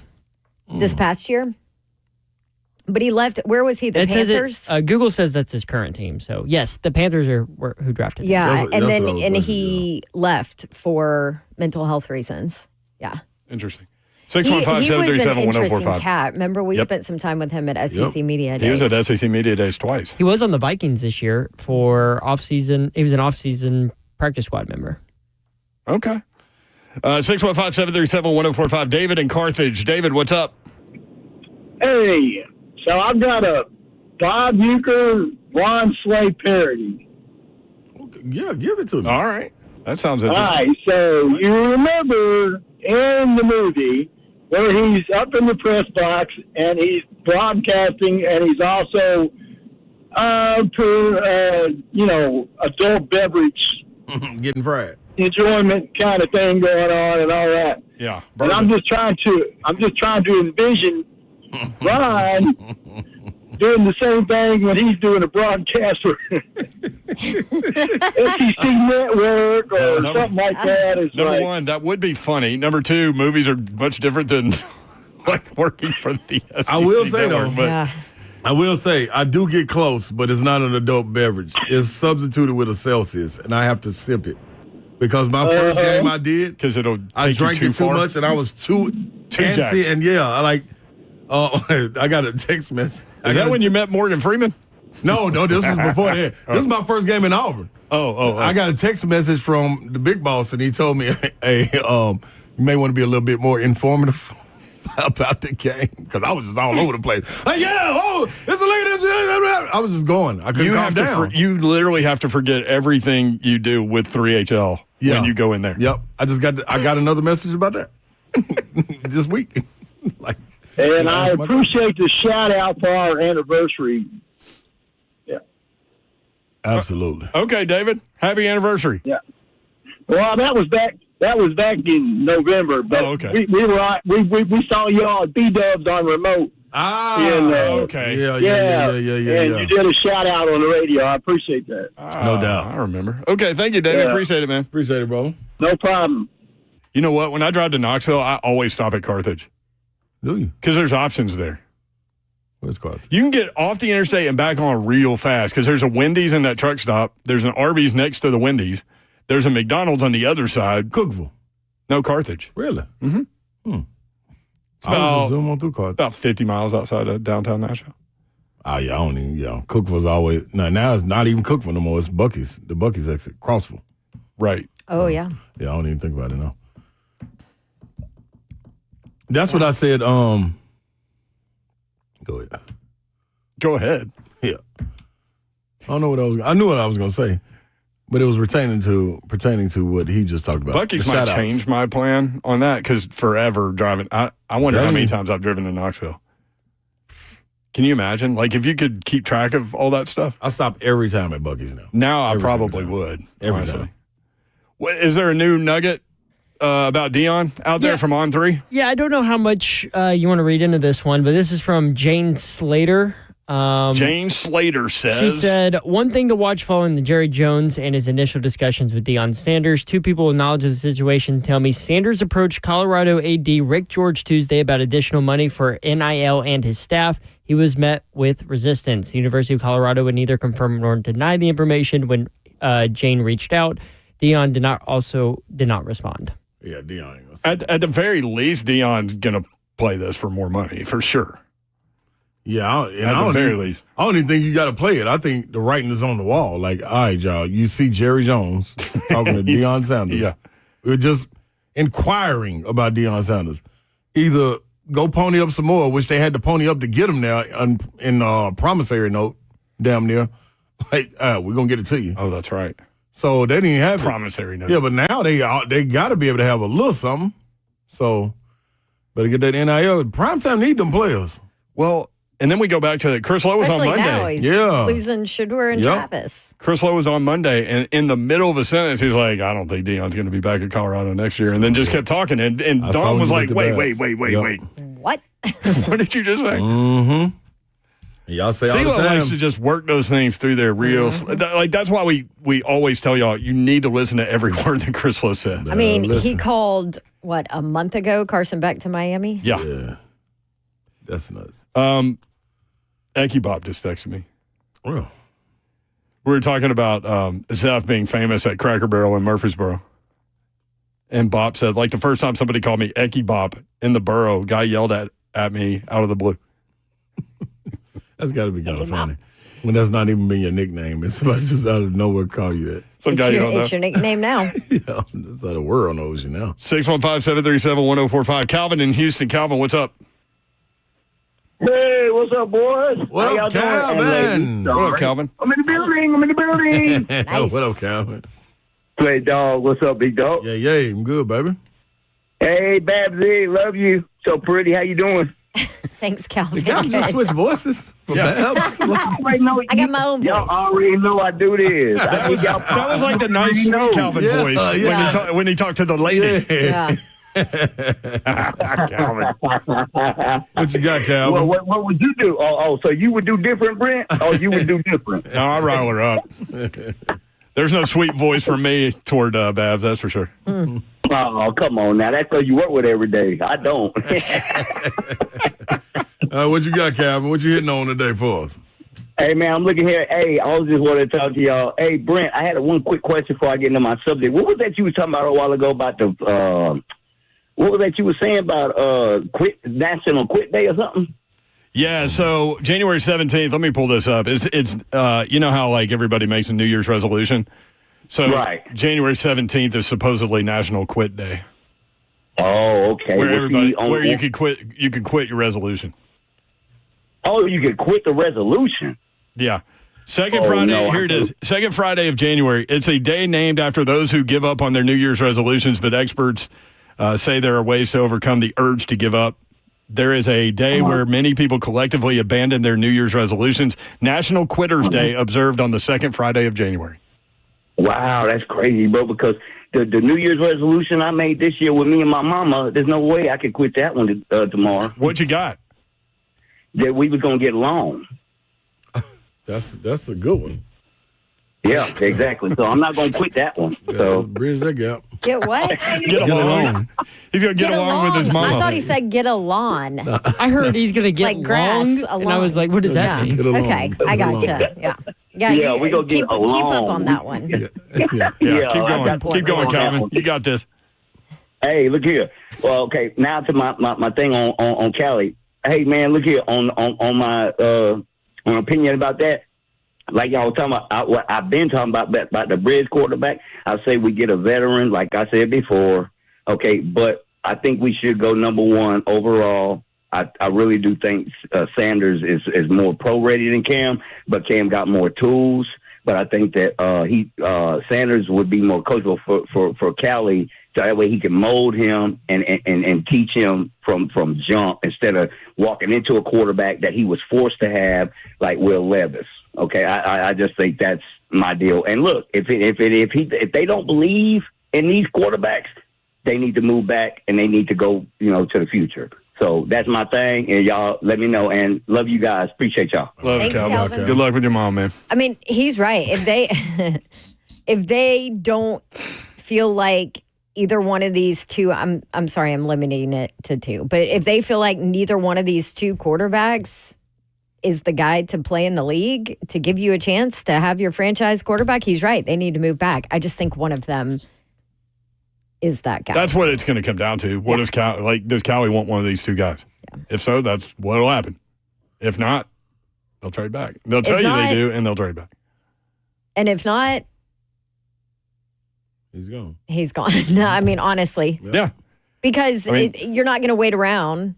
Nope. Cali's what are they going to do? Cali's in a show me year. It's a rough place to be as a head coach. I mean, that's a rough world, though. That's the history of the franchise. Like we've seen it. So This is the other thing. Y'all think a quarterback outside of those two is even going in the first round?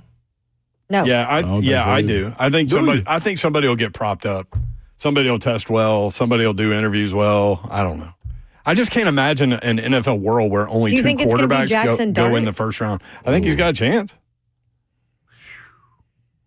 Him or Jalen Milrow? I was going to say Milrow would be the only one that can watch it happen. Jalen Milrow will get compared to Jaden Daniels, and that will help him. You're right. Just because of the deep ball and his ability to run. Yeah.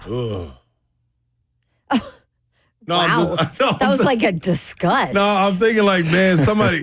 I mean, it could work out, and I hope it works out. But golly, just on the last surface, time somebody gonna get fooled. Zev, look this up at some point. When's the last time we had an NFL draft where there were only two quarterbacks in the first round? Don't even bother to look last year's. There were 6 in the first 12 picks. Because last year was a. And then Matt Miller told us he would take all 6 over these two. Matt Miller also said that Jackson Dart is his third quarterback off the board. Yeah. Yeah. I feel like he lost some of his credibility with me. Well, Maybe obviously he is. He thinks he is. Man, Babs. I mean, he thinks he is. You know what I could be talked into? The thing with Milrow that bothers me is that I feel like the mental processing on Milrow is too slow and has never gotten better. Like, I feel like he always... And maybe it's a product of the skill guys that you have to throw to, but I feel like he's always stuck on that first read. I do know that. Remember when he struggled early on? Mm-hmm. And I went and saw him play. And you could see it live much better than on television. Yes, we talked about this. And then they ended up benching him for the, what was it, Florida Atlantic? Yeah. And then they brought him back in and they dialed everything back. And they presented him with like a one-read thing. Yep. So that's why I think when you get confused by the talent and you start to think you can tinker with it, and you tinker so much, you take away from them. I thought the Saban's last year with them, after that Tennessee game is when he turned it on. Yep. Because it was a good mixture of running and being able to take those shots. This year was so spotty. Kalen DeBoer was more of what he had with Michael Penix, and he's not Michael Penix is a pocket passer. You know what I mean? That extends with his legs and can go east and west with the ball, too. That wasn't really Milrow. Well, and You know what I'm I saying? worry about his ability to diagnose once he gets to the next level because it's even harder. Wow. You know what I mean? Zeph has the information. He didn't have to go back very far either. So hit us, Zeph. I'm often wrong. I could be wrong again. 2022, Kenny Pickett, the only quarterback drafted in the first round. And he went pretty late at pick number 20. Yeah. Do remember that. To the Who Steelers. was the other who was the second quarterback that went in that draft? Desmond Ritter, and you know who's after that? Who? Malik Willis. Wow. That was a hell of a quarterback draft right there. It's kind That of was like, Mac. That was worse than this one. Yeah, like, whoa. this one could be like that one. Although, is it easy to say that now, like hindsight, that one was bad? Hey, No, we knew you know who the best We knew it was quarterback? bad then. You know who the best quarterback from that draft was? Who? Brock Purdy as Mr. Irrelevant. Yep. Yeah. Wow. How about that? All right. And you know what Brock Purdy has? Everything around him he needs to be successful. Wow, this is dope. 3HL 1045 The Zone. Some interesting information. That was COVID year too, though, wasn't it? In terms Coming out of of it. who's going to be coaching at the Shrine Bowl, Titans involved. We'll tell you next. More of your phone calls, 615-737-1045.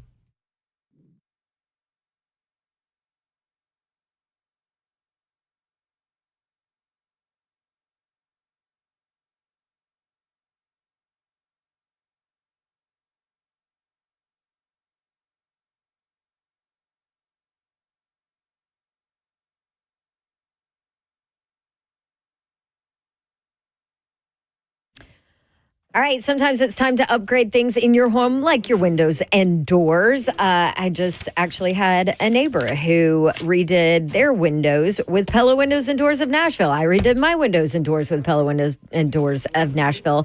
And if you are looking to do that in your home, that is exactly who you need to call or where you need to stop by. Pella Windows and Doors of Nashville has 2 showrooms for you, one in Franklin at 277 Mallory Station Road. You can just pop in there anytime you want. Plenty plenty of parking over there, and you can see all of their products and chat with their amazing staff. They also have one in Hendersonville, 256 East Main Street. You can stop by there if you're on that side of town. See what Pella Windows and Doors of Nashville can do for you. I'm here to tell you they were phenomenal to work for or to work with, and you might be surprised to learn how affordable those replacement windows can be from Pella, especially with the Dawn deal going on. 50% off qualifying installs and no money down, no interest, no payments for 12 full months. 615-249-1910. Schedule your free consultation. Check out that offer. You can do it online. Super easy. You don't even have to call anybody. PellaNashville.com.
Three HL 1045 The Zone. Britt Doherty, Don Davenport, Ron Slay with you. You had a parlay that hit last night?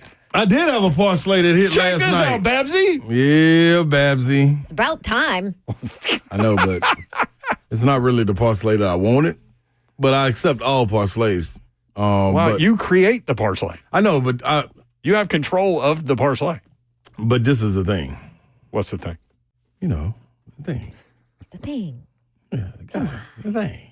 The guy. Come on, little phone. Sorry, y'all. Phone doing something silly. By the way, that's as political as we'll get. That is Frank Caliendo doing Joe Biden. It is. You know the thing. Years ago. Years ago. That was when I first came on. It was so funny. Caliendo, man. Great. That guy. He went on the street just posting his stuff like he was getting ready to go on tour or something. Yep, he comes through here quite a bit. That's how we always get him on. All right, here we go. 6-leg parlay last night, people.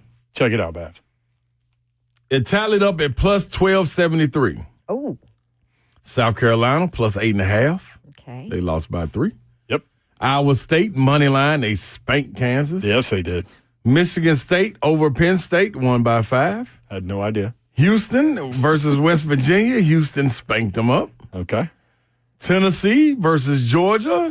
Tennessee covered at minus 11.5. How about that start to the second half? 26-4 to start the second half. Barnes must have peeled some paint in the locker room. Or sometimes just let the guys go figure it out. Yeah. Oh, then add this one. Texas versus Oklahoma. Add Texas money line. So it was plus 1273. Ask him how much he bet on it. How much? I had a bonus bet that was just lingering around. It was only $5. So I won $63.68. Oh my gosh. It was the only time. Because we laugh because he puts a little bit more on other parlays. Yeah. That don't hit sometimes. Yeah. A lot of the times. Oh, that's hilarious. Yeah, man. It kind of $5. Oh, well, you got something you can and that's what I said, Babs. You're right. bet with this weekend. That's right. Yeah. How's that? Mm-hmm. Go put that 63 on another parlay. And I'm going to make it a 5. I'm just making a 5-leg. Did I'm you gonna go use down my a leg. code yet? What's your code? For Zen Sports, get you some bonus bets in there. Okay. Let me see how to do that. Dawn 10. Dawn 10? TN. Like, we're in Tennessee. TN. Same as my Twitter, at Dawn Davenport. TN. And Instagram, at Dawn Davenport. TN. Zen Sports. TN. 615-737-1045. Joe in Bowling Green. Joe, what's up, man? Hello, friends. Hello, Joe. What up, Joe? Guys, there's been, in the last 10 years, there have been 8 quarterbacks picked first overall. 2 of them have got their teams to the Super Bowl, Goff and, of course, Stafford. Yeah. So, no, not Stafford. Not in the last 10 years, Frank. Oh. Stafford's old. Burrow. Okay. And I don't see the 2 guys the last 2 years ever getting their teams to the Super Bowl with Williams and Young. So I don't see these 2 guys doing it either. I'm really of the mood, like you guys have been saying, to trade back, get a bridge quarterback, and go for there. Because, if you're hitting on 20% or maybe 25% of the first overall picks getting you to the Super Bowl, then, the odds are against it. So that's just my thought. And by the way, Slay, you did a great job Tuesday night. Yes, he did. And you guys have a good rest of the evening. Hey, Thank Joe, you. real quick. Thank you so much, Joe. Appreciate do it, you bro. want me to tell you what I can be talked into that will infuriate everyone listening? Sure.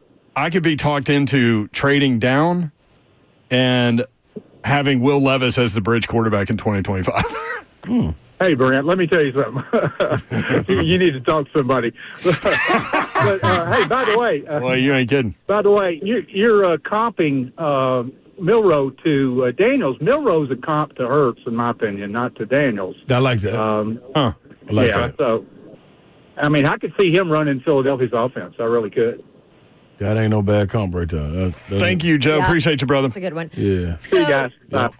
To his point, though, just on the number 1 overall pick quarterbacks, if you're picking number 1 overall, you have a bad team. Horrible. That's why the NFL is set up the way it's set up, right? You have a bad team.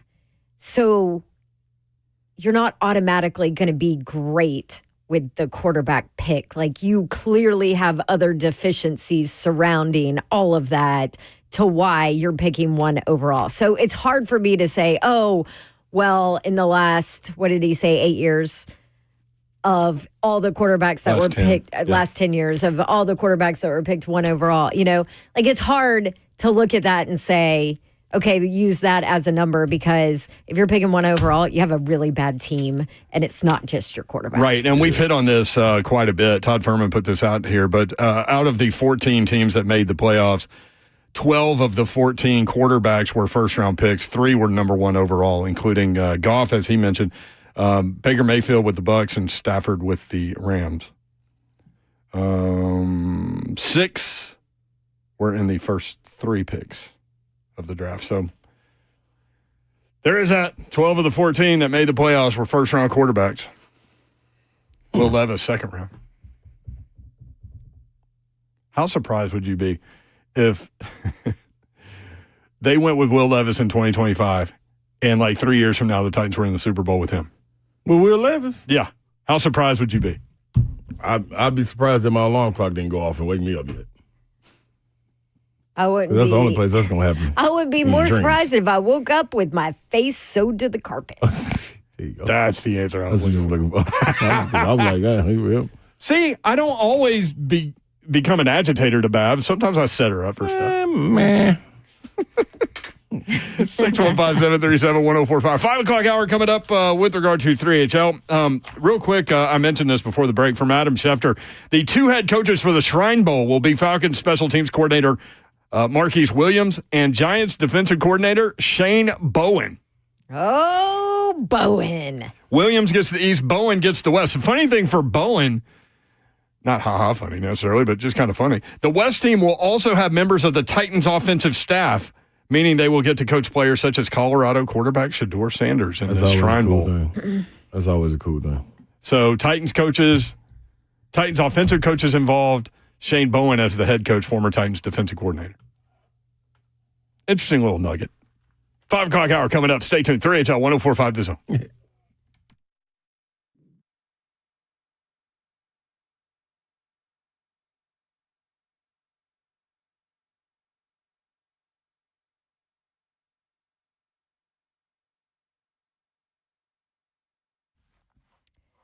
All right, want to talk to you about Loan Pronto. This is cash out January, right? Oh, yeah. Don't go through another year with all that high interest debt.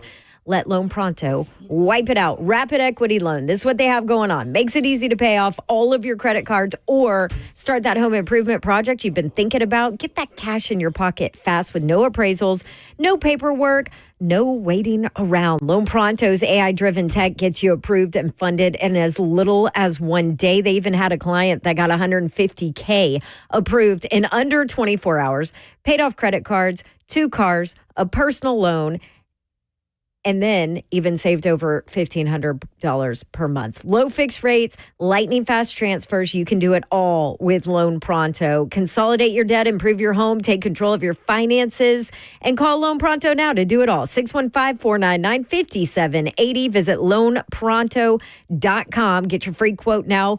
They have no hard credit pull. So what do you have to lose? Nothing. LoanPronto.com, 615-499-5780. Loan Pronto, Equal Housing Lender, NMLS 1661781, subject to lender approval, NMLSConsumerAccess.org.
Good evening. It's 5 o'clock. I'm Joseph Bonanno live from the 104.5 The Zone Studios. The Titans have finished their 6 general manager second-round interviews today as Packers VP of Player Personnel, John Eric Sullivan, was the last to go, and he finished just a little while ago. Now we await their decision on who they will pick as the next general manager. In NFL news today, several notable head coach interviews happening. Robert Saleh, Vance Joseph, they're talking to the Raiders. Todd Monken is talking with the Jaguars. Bobby Slowick and Arthur Smith talking to the Jets, while the Cowboys have officially requested to interview Eagles OC Kellen Moore for their head coach job. Tonight, the 15th ranked Lady Vols basketball team hosts Mississippi State at Food City Center in Knoxville. Tip-off for that one at 6 o'clock tonight on the SEC Network. For all your foundation repair and waterproofing needs, you need to visit USSTN.com. Breaking news at once on your home, the Titans and Balls. This is 104.5 The Zone.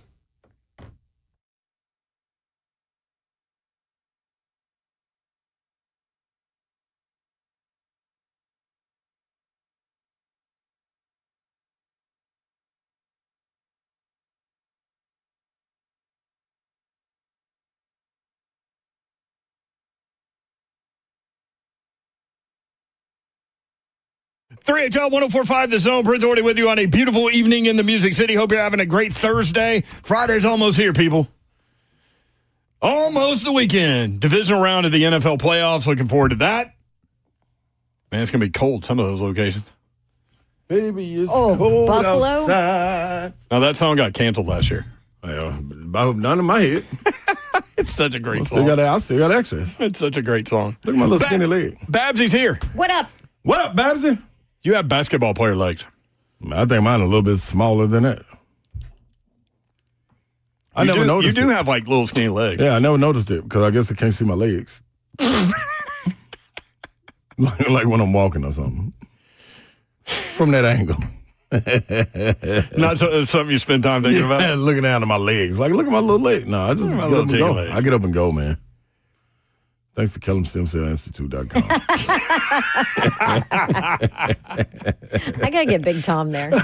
Hey, Babs, I'm telling you. Yeah. I'm telling you. That's Babsy's my dad, daddy. by the way. Big Tom. Big Tom will sit down for a second. That's the only thing. Mm-hmm.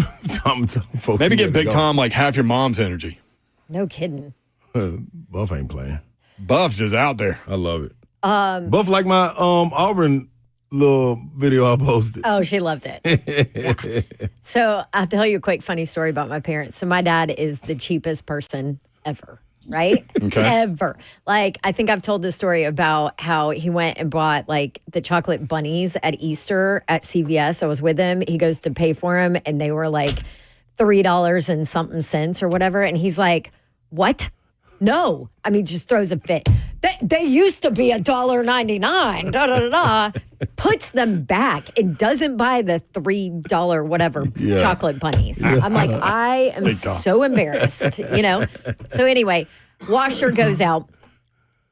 He's like, I'm just going to get it fixed. I'm like, listen, the damn washer is 10 years old. Time to get a new one. You might as well just get new at this point than That's pay to have somebody that you're going to pay for them to come out anyway. What if they can't fix it? Whatever. You might as well just put the new money, go find a sale, get a new washer and dryer, right? Yeah. And then you don't have to worry about it for several more years. Exactly. So he waits like 2 weeks. So mom doesn't have a washer for 2 weeks.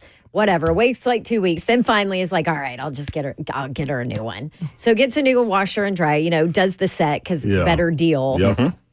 Refuses to pay to actually get it set up because it was an extra $100. And we cannot do that. He was like, I can do it. I'm like, dude, Dad, you can barely walk. Yeah. No, those things are computerized to the point where, like, if the weight is off balance just a little bit, It's they weird. won't work. So you I'm have like, to get somebody to do Oh, it. this is nightmare. So then, of course, I get the text from Buff yesterday. I am so furious at your father, blah, blah, blah. He's over here trying to hook up this washer. He doesn't know what he's doing. I'm calling your brother. I'm like, oh, my gosh. Yeah, call him. So there's trouble in paradise there because my dad is cheap. I wish I could see how Dane reacts. And my poor brother, so my family lives in Peachtree City, Georgia, in Atlanta. And my brother is there to deal with it. Is there to deal with all of it. My brother and his wife and their kids live around the corner from my parents. So my brother is like, I hate you. So he had to go figure. I think he ended up calling someone to come do it anyway. But yeah. So that's how the Davenports are doing. Your mom's funny. I'm surprised that she reacted to you doing the Auburn thing that quickly, because I'll see something like come across and she'll like something from like 6 months ago. Yeah. She gets on Twitter like once every 3 months, and then all of a sudden I'm like, what are these likes from tweets? Like 6 months this ago? was Facebook. Oh yeah. She's on Facebook. Yeah, that's why I see all the time. We usually communicate. I never go on Facebook. Yeah. Babs, you're there. I love Facebook, man. I like it too. You get to see cute kids and dogs and cats. Like, I'm in. You hate cats. Oh, cute dogs. Slay Dog's here. I'm in a building. Well, you got a room full of producer type people in there. I know. Executive producer of 3HLSF. What's up? What are you dealing with in there? You've got Ecky Bop. You've got Smiley. Bob transferred in there? Yeah, he's in here now. I heard traffic is awful out there. Oh, boy. That's what everybody's telling us it's bad. Tara Bell, traffic is terrible. Thanks for getting me through it. Wow, what's going on out there today? School? Everybody's back to work finally after holidays and New Year's and it is all of so that. peaceful around here when everybody's gone. I know, it's kind of nice, isn't it? Yep, it is. When the parking lot's full. Oh, we was getting home so fast. Yeah. It's over now, you. It's over. It's over, Rover. Yeah, back to the traffic. Tennessee trailed Georgia 26-25 at the half last night. Vols opened the second half 26-4 run to take control of the game. Z was in control, man. 16.6 steals, which is a career high, 7 assists. Zakai Zeigler broke the UT steals record. He has 215 after last night's 6, breaking Santi Vescovi's previous career mark of 212. And did you see the quotes from Z on that? He said he was so happy for Vescovi when he broke the steals record and like congratulated him and then told him, I'm coming after that. That's real. And I'm going to do it in 4. You did it in 6. Did it in 4. Took you 6 to go do you think record. Z comes back? You and Zeph were having a conversation about that. I absolutely would. Can you imagine? Dude, I don't see why. Like, especially with his size, absolutely. He's listed at 5'9". Yeah.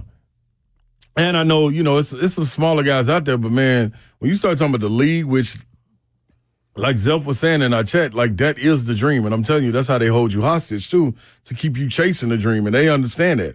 But with NIL, I think it's beautiful because now you walk into that situation totally different with a peace of mind when you're trying to make a team, which I'm telling you, it's a weight lifted off your shoulder, man, when you got some in your account and you're chasing that dream. There's different. There's a special relationship, obviously, too, between him and the University of Tennessee with everything that he's been through. Even more so. And it all started with Rick Barnes giving him a shot when no one else did. Yep. But then, the fire situation and the GoFundMe page, and there's a special deal there. He's also second all time with assists. He's got 600. Johnny Darden is number 1 with 715. Springfield Finest. What's up, Johnny? I know you're listening. What's up, JD? You got to be listening. I doubt he catch Johnny Darden. What is Darden's? He's 115 away. Ooh. Z has 600. Johnny Darden has 715. Yeah. I always thought, because you know me, I look at stats all the time. I always thought this assist mark would be the one that was like really, really difficult to go get at Tennessee because, 715. That's a lot. And that was 4 years. That was 4 years. The other thing is, you were talking about what Zakai means and the university means to him, but I thought Coach Barnes said something that encompasses everything that you just preached. Zakai has been an incredible blessing for me personally. I remember I saw him play one time in high school the last week of the summer, and, I'm sure his story is well documented, but someone asked me, Bob asked me about, what he does, what you guys see him do, you guys come to pray, he does it every day. It's just who he is. It's in his DNA, and it's really a blessing as a coach to have a guy like that. Sometimes he gets so competitive and he's so hard on himself. But I tell you what, I don't know what I'd do without him. He's my comfort blanket. He really is. At the end of the game, I'm glad we were able to finish without him, because this might be the least minutes he's played in a long time. What did he play, 30?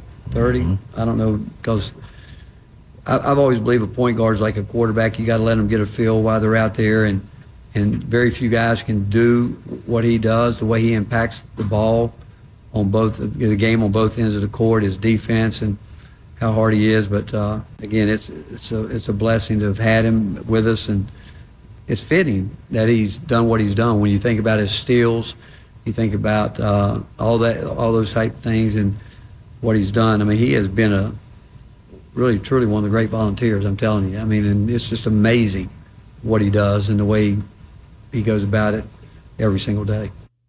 Like that right there says a lot, because one of the positions that Coach Barnes is most hard on, does not let up on, is the point guard spot. Mm-hmm. Like, you've seen him run people away. You've seen him put people in the doghouse. That's one thing we haven't had to hear from with Zakai, even walking in with in his freshman year, with a guy with NBA potential and went to the league and a McDonald's All-American in Kennedy Chandler. It was his show walking into it, and Zakai made him come off some of those minutes. So I thought that sounded a lot. When you talk about the point guards, he's Bone is another one. Yeah. TJ Ford, like the list goes on and on with those guys. So that's a hell of a tip to the cap. That was almost a kind of comment that coaches typically don't make until someone is done playing for them, but he has no problem because he knows nothing's going to go to his head. Yep. I just did the math. So they have 14 games left in the regular season. So if they played one SEC tournament game and one NCAA tournament game just on the baseline, that's 16. If he averages 7.5, he'll break Johnny Darden's record, and that's what he's averaging right now, 7.5 assists. Yeah, I can see that. Isn't that something? That's wild. And if he comes back for a fifth year, his steals number and his assist number, won't be touched. Yeah. I'm going to tell you what, man. Records are made to be broken, but, those records would be. And you can see the reflection of it. Like, look at what it did for Jonas Adu. Made him a second-team All-American. Second-team All-American. He definitely didn't do that. Second-team All-SEC performer, yeah. But then you look at Dalton Knecht, All-American, led the league in scoring. Chaz Lanier steps in, leading the league in scoring. Like, somebody asked Kate Phillips about all the alley-oops. He's like, because my point guard is Zakai. You know what I'm saying? Like, that's pretty tough, man. It's pretty tough. Good spot to be in. They were talking about, I was reading about Rick Barnes and him and kind of the back and forth they have about minutes, because he says Zakai never wants to come off the floor. Yeah. And so Rick has to, take him off the floor. But he said this season he's kind of relied on Zakai to tell him the truth. Like, do you actually need a couple of minutes or no? And so it's been funny to kind of watch the minute distribution there. It's good he got that rest, too, because he couldn't have came at a better time. Going against Vanderbilt, who is a guard-heavy team, they're going to throw a lot of different bodies. Yes, they will. Hoggard. Got it. Yep. Hoggard, Jason Edwards, Tyler Tanner. I love Jason Like, Vanderbilt got a lot of guards, man, that they can throw. And different size. They got one with speed, one with it's going to bring some physicality to it. And then the week after that, they go on the road to Auburn next Saturday. That's right. So and then Kentucky. Yeah, it's quite a stretch. You better get your rest up. You better get your rest on the road. And everybody has that. Like Vandy in the next week has Tennessee, Kentucky, and Alabama. Yep. It's like it's a grind. Night in, night out. Boy. So the other story about Zakai is they were telling that he wouldn't come out of the Florida game. They were down 30, and he wouldn't come out until there were 4 minutes left. And he was like, "No, I'm like, we earned this. I'm out here." Yeah. Ain't no need ducking it now. He's something, man. I like it. 615-737-1045. We'll talk more NFL football, the Titans, the draft, next. RHL 1045 The Zone.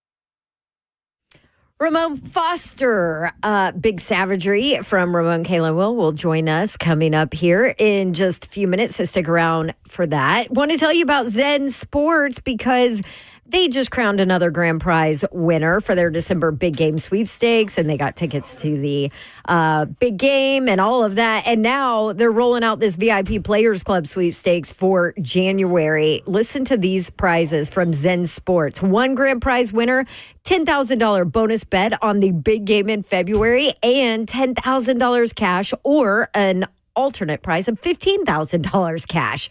You can earn entries on every bet you place in January, every dollar you wager. You earn 10 times the entries on all parlay bets. Doesn't get better than this from Zen Sports. If you don't win the grand prize, don't worry. They've got 5 smaller prizes, a $1,000 bonus bet on the NFL big game, or $250 cash. Also, if you're a new customer, sign up with my code. That's DAWNTN, as in Tennessee, DAWNTN. Will receive 500 entries in addition to those entries you earn with the value of the qualifying bet. Zen Sports, where betting just got better. Gambling problem? Call 1-800-889-9789. A qualifying wager for a wager entry I just told you about must have minimum odds for any leg in the entry of at least minus 250 or worse American odds. So a wager at minus 251 odds doesn't qualify. A qualifying wager for wager entry must be made for a minimum amount of $5. Head to zensports.com/sweepstakes for terms and conditions. You got to be 21 and older and in Tennessee to bet.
3HL 1045, The Zone, Britt Doherty, Don Davenport, Ron Slay. Every Thursday, we're joined by Big Savagery, Ramone Foster, who is in the mix now. Ramone, what's up?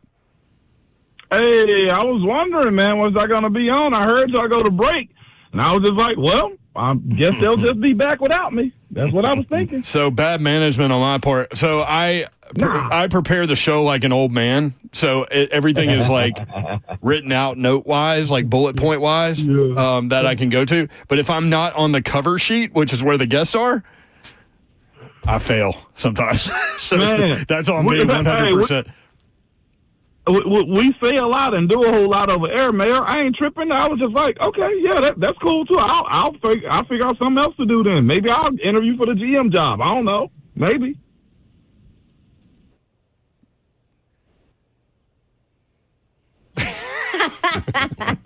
What was that?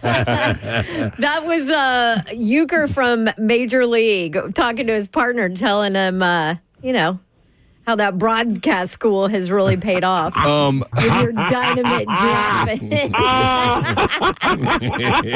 You petty. You're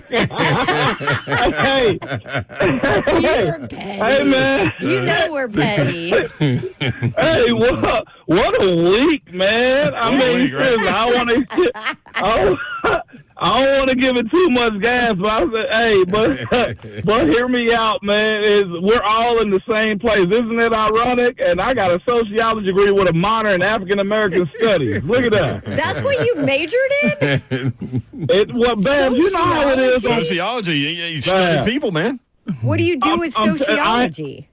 I am a big people studier. Like Savage will tell you, I can kind of read a person real good. I can tell when they're trying to get something from me. I can tell when that's a problem right there. Like I'm a huge people reader. That's why I try to stay the same the entire time, because I want to be what I am every single time I'm around you.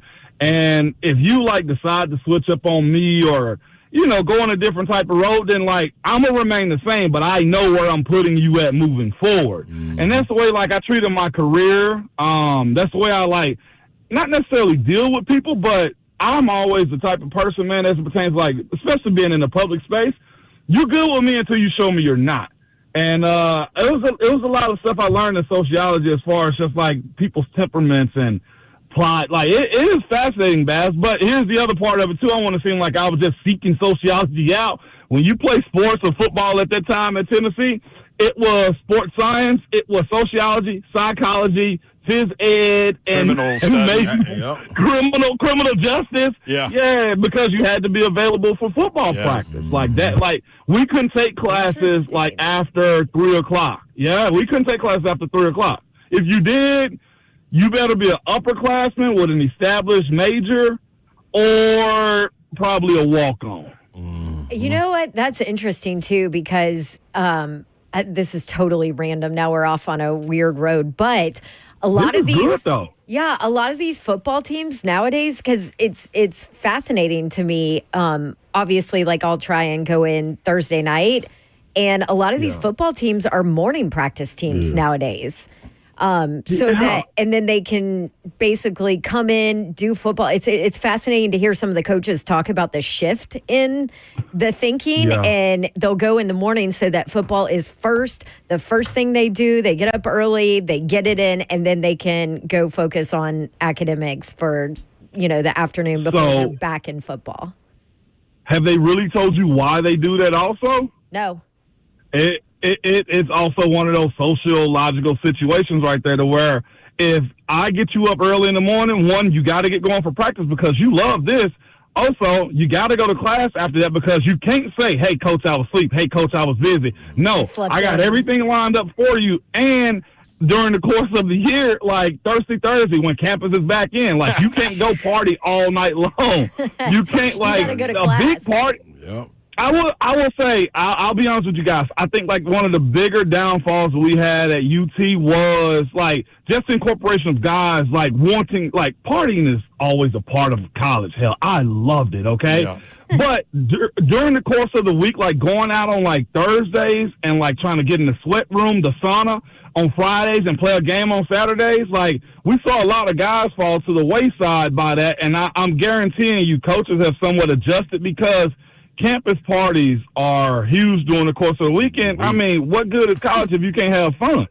Yeah, and it was hard on me because, like, I didn't drink until I went to college, so then I went a little bit wild. You know what I'm saying? I'll never forget, y'all. We talking about Gill's 4th floor, okay, 2004. Yeah. The first party of the year, we went to the liquor store, Savage, over there by across from O'Charlie. I know exactly. Got that MD 2020. Yeah. 2020. Walked in that bad boy feeling good. Mad dog. I'm telling you. Hey, and went straight to that Dollar Holler at the UC, the party over there. Yep. Yeah, buddy. Yep.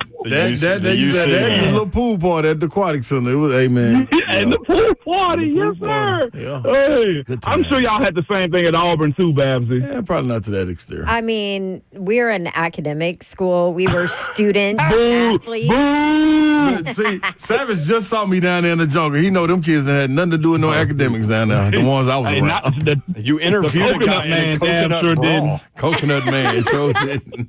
I will say this. I don't know what she's talking about. Those off-season 6 a.m. practices that were done to try and keep us, straight on the right path.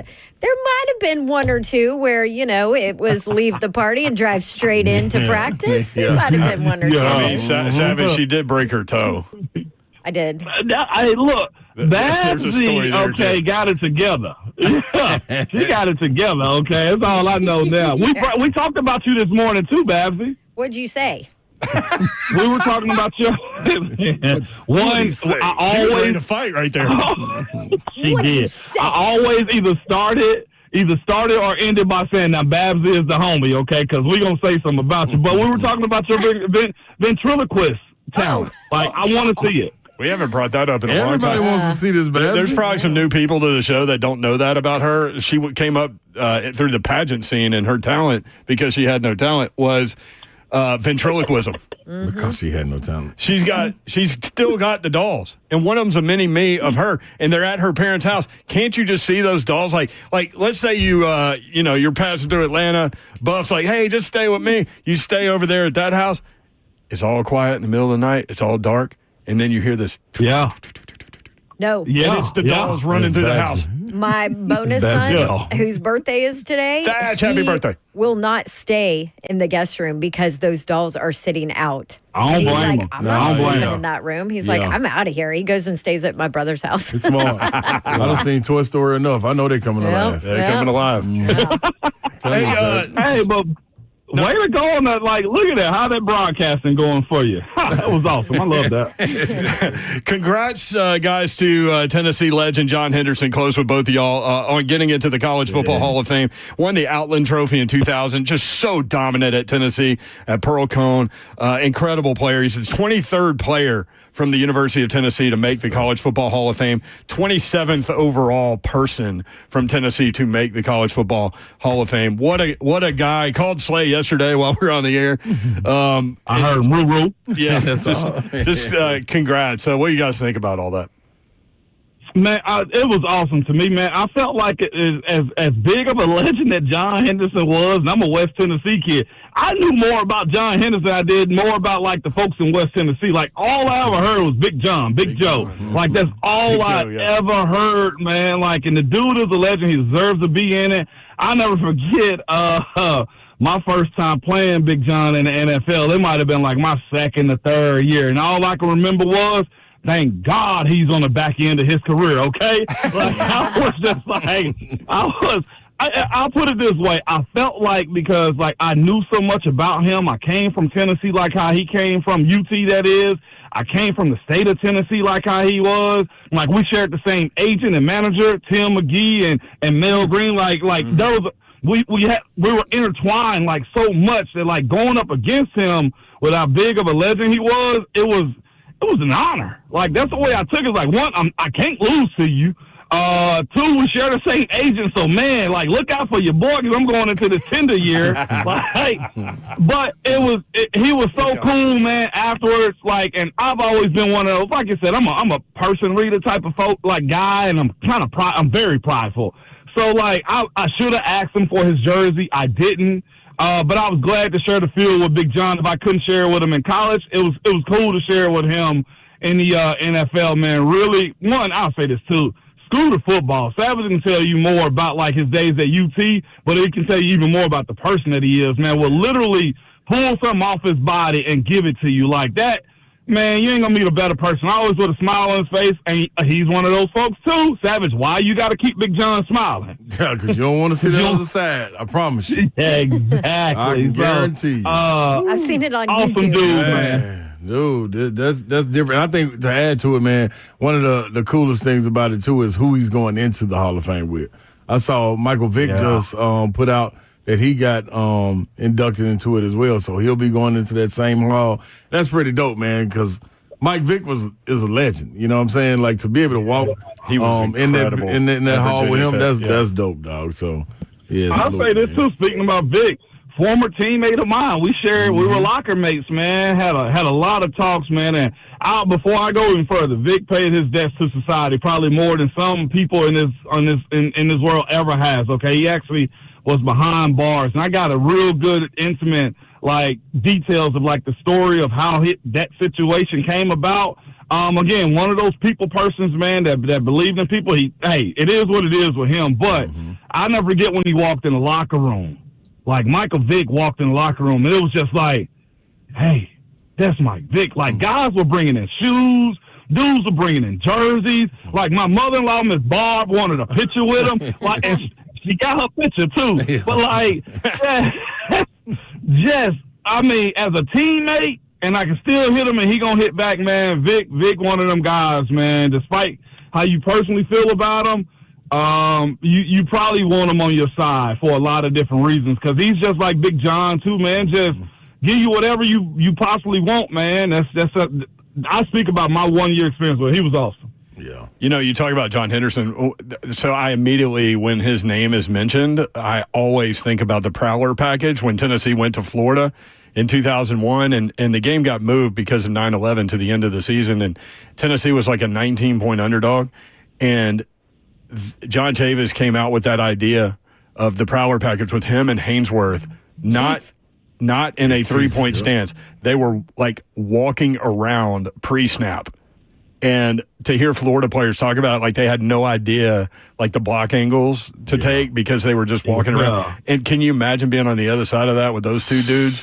Just with the menacing look, like they're not moving their head, but they're just kind of pacing the defensive line. I always think about that, and Tennessee won that game.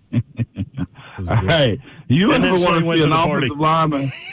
Yeah, of course. Slay set up the party. You know what he say? Don't meet me there, beat me there. He gonna always beat you. Those buses rolled in from the airport. I was right there. Yeah, right there when they got out the bus. Don't even go in the locker room. Just jump in the nab. Let's roll. Nah, that's what we need back up there on Rocket Top even more, man. Them big old trench monsters like that, man. And Tim Banks coming back, good signing, man. Stability, man. What the Titans trying to get right now. Mm-hmm. So, what do you think about all this GM search? They're done with round 2 with all 6, and my guess is they'll come up with something pretty quickly. They will. I'm just confused. I'll be honest with you. And that's probably what they want everybody at, is a little bit of confusion. Because no, seriously, like, that's another one of those sociology things. Like, let them know what your next move is. And I think as disjointed as it seems it has been in like the last 4 years, 5 years almost in a sense, like, this is just another step to try to find a stable unit. And I think what it is, man, is you have a guy in Chad Brinker. I think his guy from Green Bay is probably going to end up, in my opinion, being the guy that gets hired. Yeah, I heard y'all talking about that this morning. No big surprise. He's familiar. Right? Nah, he come from a vice president of pro personnel or something like that position. So him getting the title of GM is fitting. I don't think you can get Mike Borgonzi from Kansas City because his title is already too high, and like restrict him in that role. I'll just put it this way: I'll be shocked. But it seems to me like the job of this GM is to seek out, find talent, and pass it on. I know it's labeled as Chad to have like the last say so as it pertains to the roster. I just don't think you can really equip guys to do their jobs if what they say don't matter in the end, especially if I am the general manager. So we'll see how they outfit it, man. Here's what we brought, like I brought up this morning, like the 3-tier system of GMs that they have.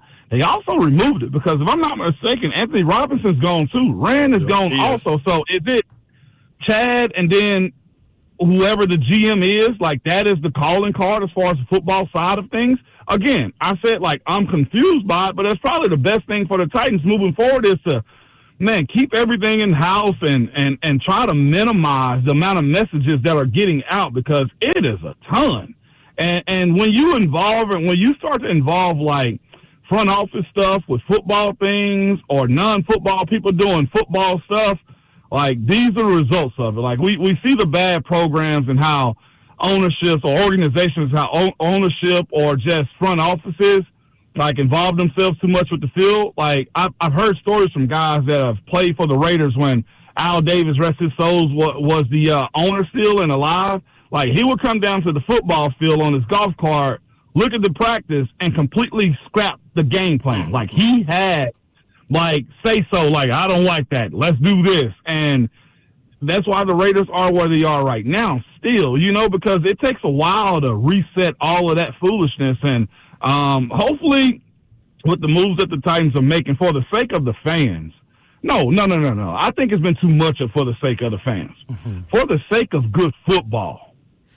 Like, I'm going to say that again. For the sake of good football. For the people in the back. Not the fan, not the optics, not the 2027 stadium. For the sake of good football, hopefully it settles itself. Because I know the fan base is upset about it, and they questioning it. Man, one of my trainers, man, is a huge Titans fan. I talked to him yesterday. He's beyond livid. He's just like, what are we? I'm like, dude, like, give it time. But, like, my biggest thing is, like, for the sake of good football, question. Like, correct it. Yeah. I like that. One of my trainers.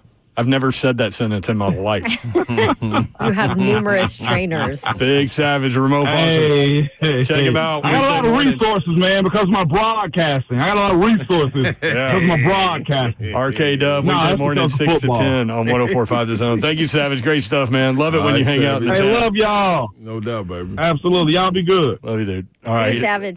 Again, weekday morning, 6 to 10 on 104.5 The Zone. You can watch the show live, YouTube, Facebook Live, Twitter, and Twitch. Twitch, please. Carol on YouTube just found out this morning. Come on, Babsy, bring the dummy to work. Oh, wait, maybe you have enough dummies at work. Yeah, probably don't need to add. 3HL 104.5 The Zone.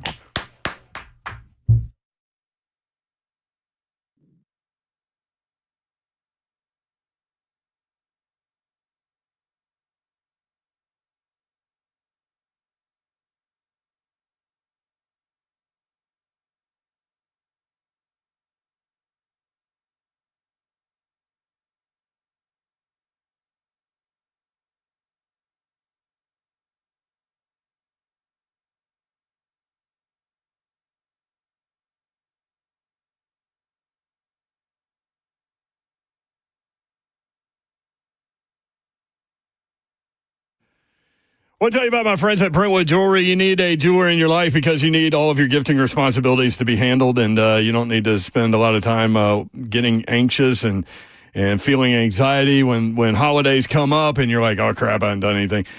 These are your guys. They'll be able to help you out, the Amamali family. For more than 50 years, Brentwood Jewelry has been proudly serving the Brentwood community with exceptional style and exceptional deals every day. As a family-owned and operated business spanning 3 generations, they are deeply rooted within our community. From Salem Service and Special Forces to his son serving as local firefighters, the Amamali family is dedicated to giving back And it's imperative to support local. So shop Brentwood Jewelry. Brentwood Jewelry here to help you pop that question, too.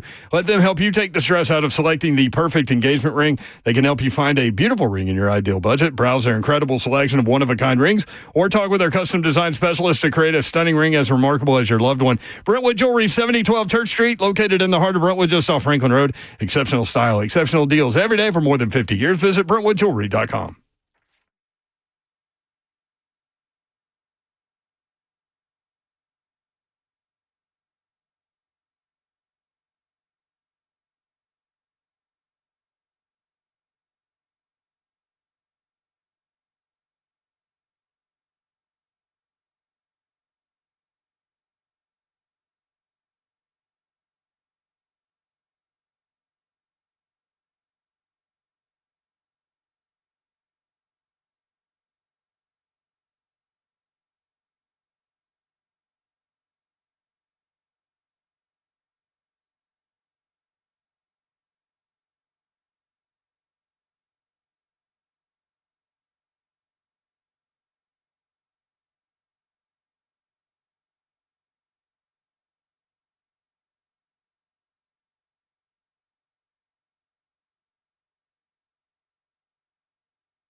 HL 104.5 The Zone. We were just talking about Nate Bargatze in the break.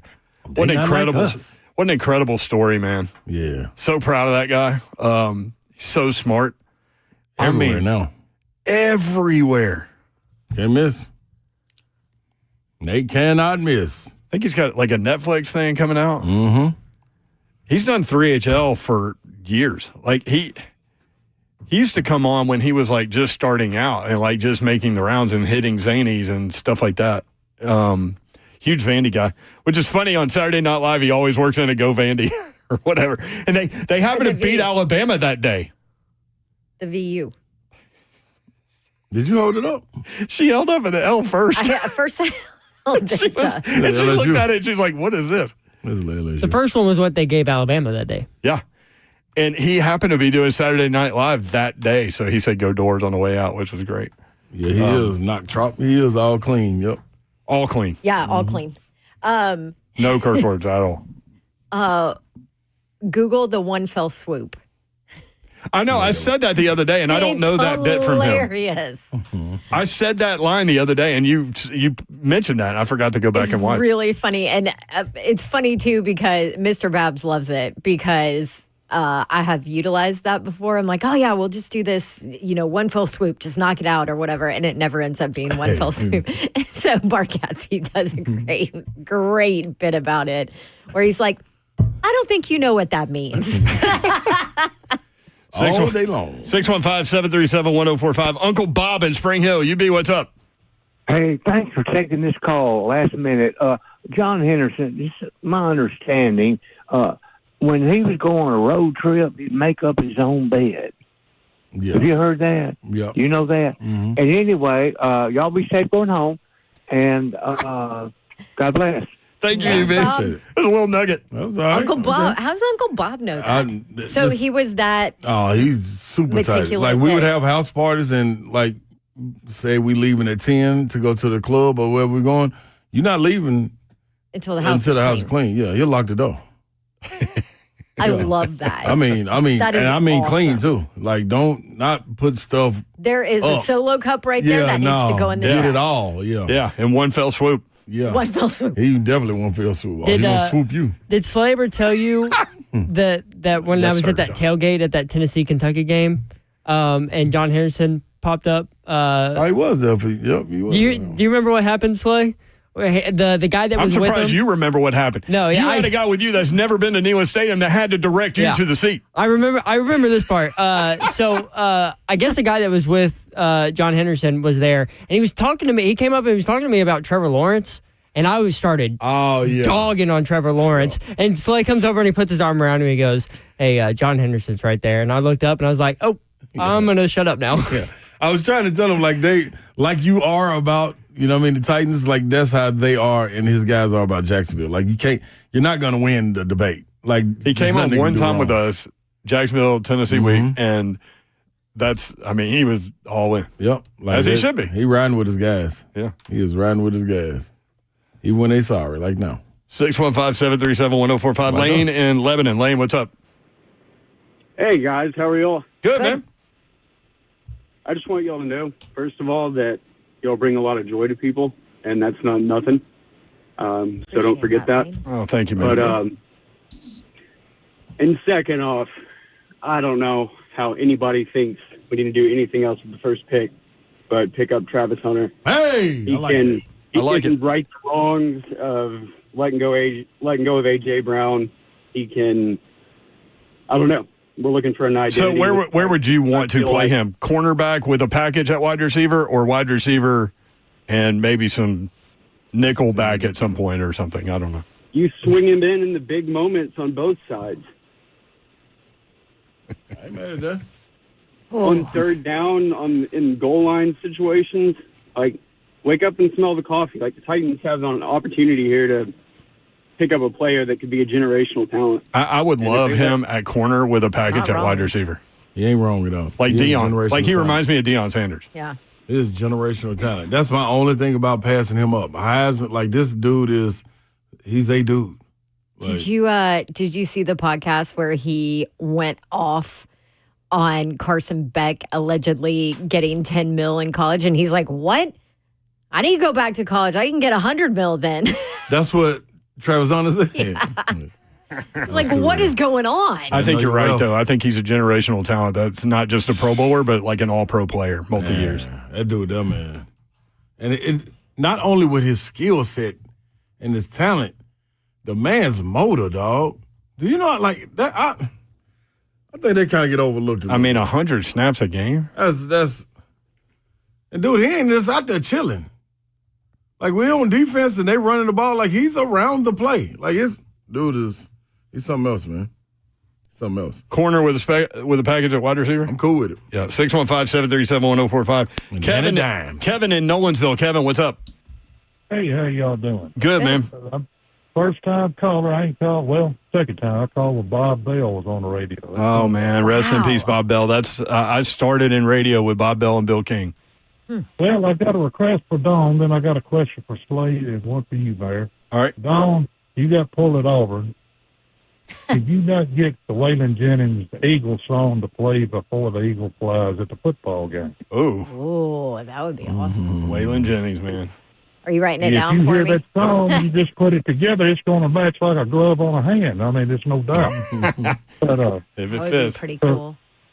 For Slade, yes, sir. I know I'm a little older than you, but you got a little TSU hookups and the bottoms, North Nashville, all that good That's stuff. right. Oh, yeah. I'm a Nashvilleian. I see. Working NES, and I've been all over, but you ever remember a guy named Ronnie Cage? Yes, the hooper Ronnie Cage. Played for TSU. Yes, sir. I think he played for Europe. Yeah. Yeah, he was a good friend of mine back in the 80s, and I don't know what happened to him. I'm not sure And either. I know remember- you fill it up. You remember a guy named Calvin Talford, TSU? Nah, I don't. You need to look him up, Slade. So what's his name? Say his name again. Calvin Talford. Calvin Talford. I got you. Yes, sir. I knew him when he was a teenager. I played up in the mountains a little college, but his brother was a shortstop. Yeah. I'm telling you, this dude, if you watch his film on the internet, oh, he can jump out of a gym. Yeah. Jump out of one. Well, he won the slam dunk contest. Yeah. Whatever year it was. But and the one thing after you, man, you and Slade bring back a lot of national memories. And I've heard you say earlier a little bit about Brandon Stewart. I didn't hear it all. Well, I was one of the ones who thought he should have been starting over Peyton Manning. Little do I know. But yeah, well, he had an added dimension that Peyton didn't have. He could escape, so he could run. At the time, he was good. I remember, swapping them back and forth each series. Yep. And Brand, whatever happened to him? Did he go pro? That's a great question. I don't know what happened to Brandon Stewart.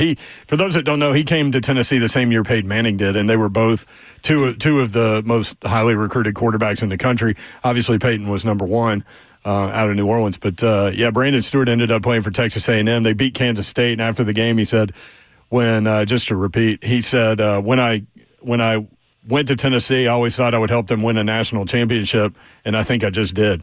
As the Texas A&M quarterback beating Kansas State, helping Tennessee get into that game with Florida State. Well, that's pretty cool. But play I like to run with you about 20, 30 years ago. I looked up your guy right here, Calvin Talford, too. They said he could jump out the gym, boy. Hell, yeah. I knew him when he was a teenager. His brother, Leon Talford, was a shortstop. That whole family was athletes. Mm-hmm. Anybody in the basketball world, I figure they need to know that name. Yeah, East Tennessee Hall of Famer. Thank you, Kevin. Appreciate you, man.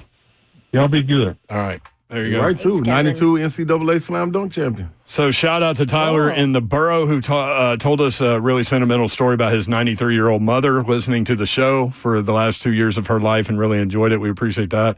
And then Slay Dog with the line, I could be at the park taking pictures of ducks.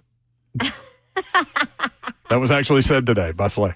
That's right. Yes, sir. Yes. We're going to try to do that every day. Yes. Pick out a couple of lines. So appreciate you guys, as always. Friday edition coming at you tomorrow. We've got Danny Cannell and Greg Cosell on tomorrow's show, and we'll have tons to get into NFL divisional playoff week. Do the Titans have a GM? We'll be by talking tomorrow. If so, we'll all be talking about it all day on 104.5 The Zone. Yes. Thank you for including us in your day. Thank you for, we do not take that for granted, nor do we take it lightly. Have a great night. Good night. God bless. See ya. Wouldn't want to be you unless you're getting this shout out. Calvin Talford, the jumping bean from East Tennessee. Jumping bean.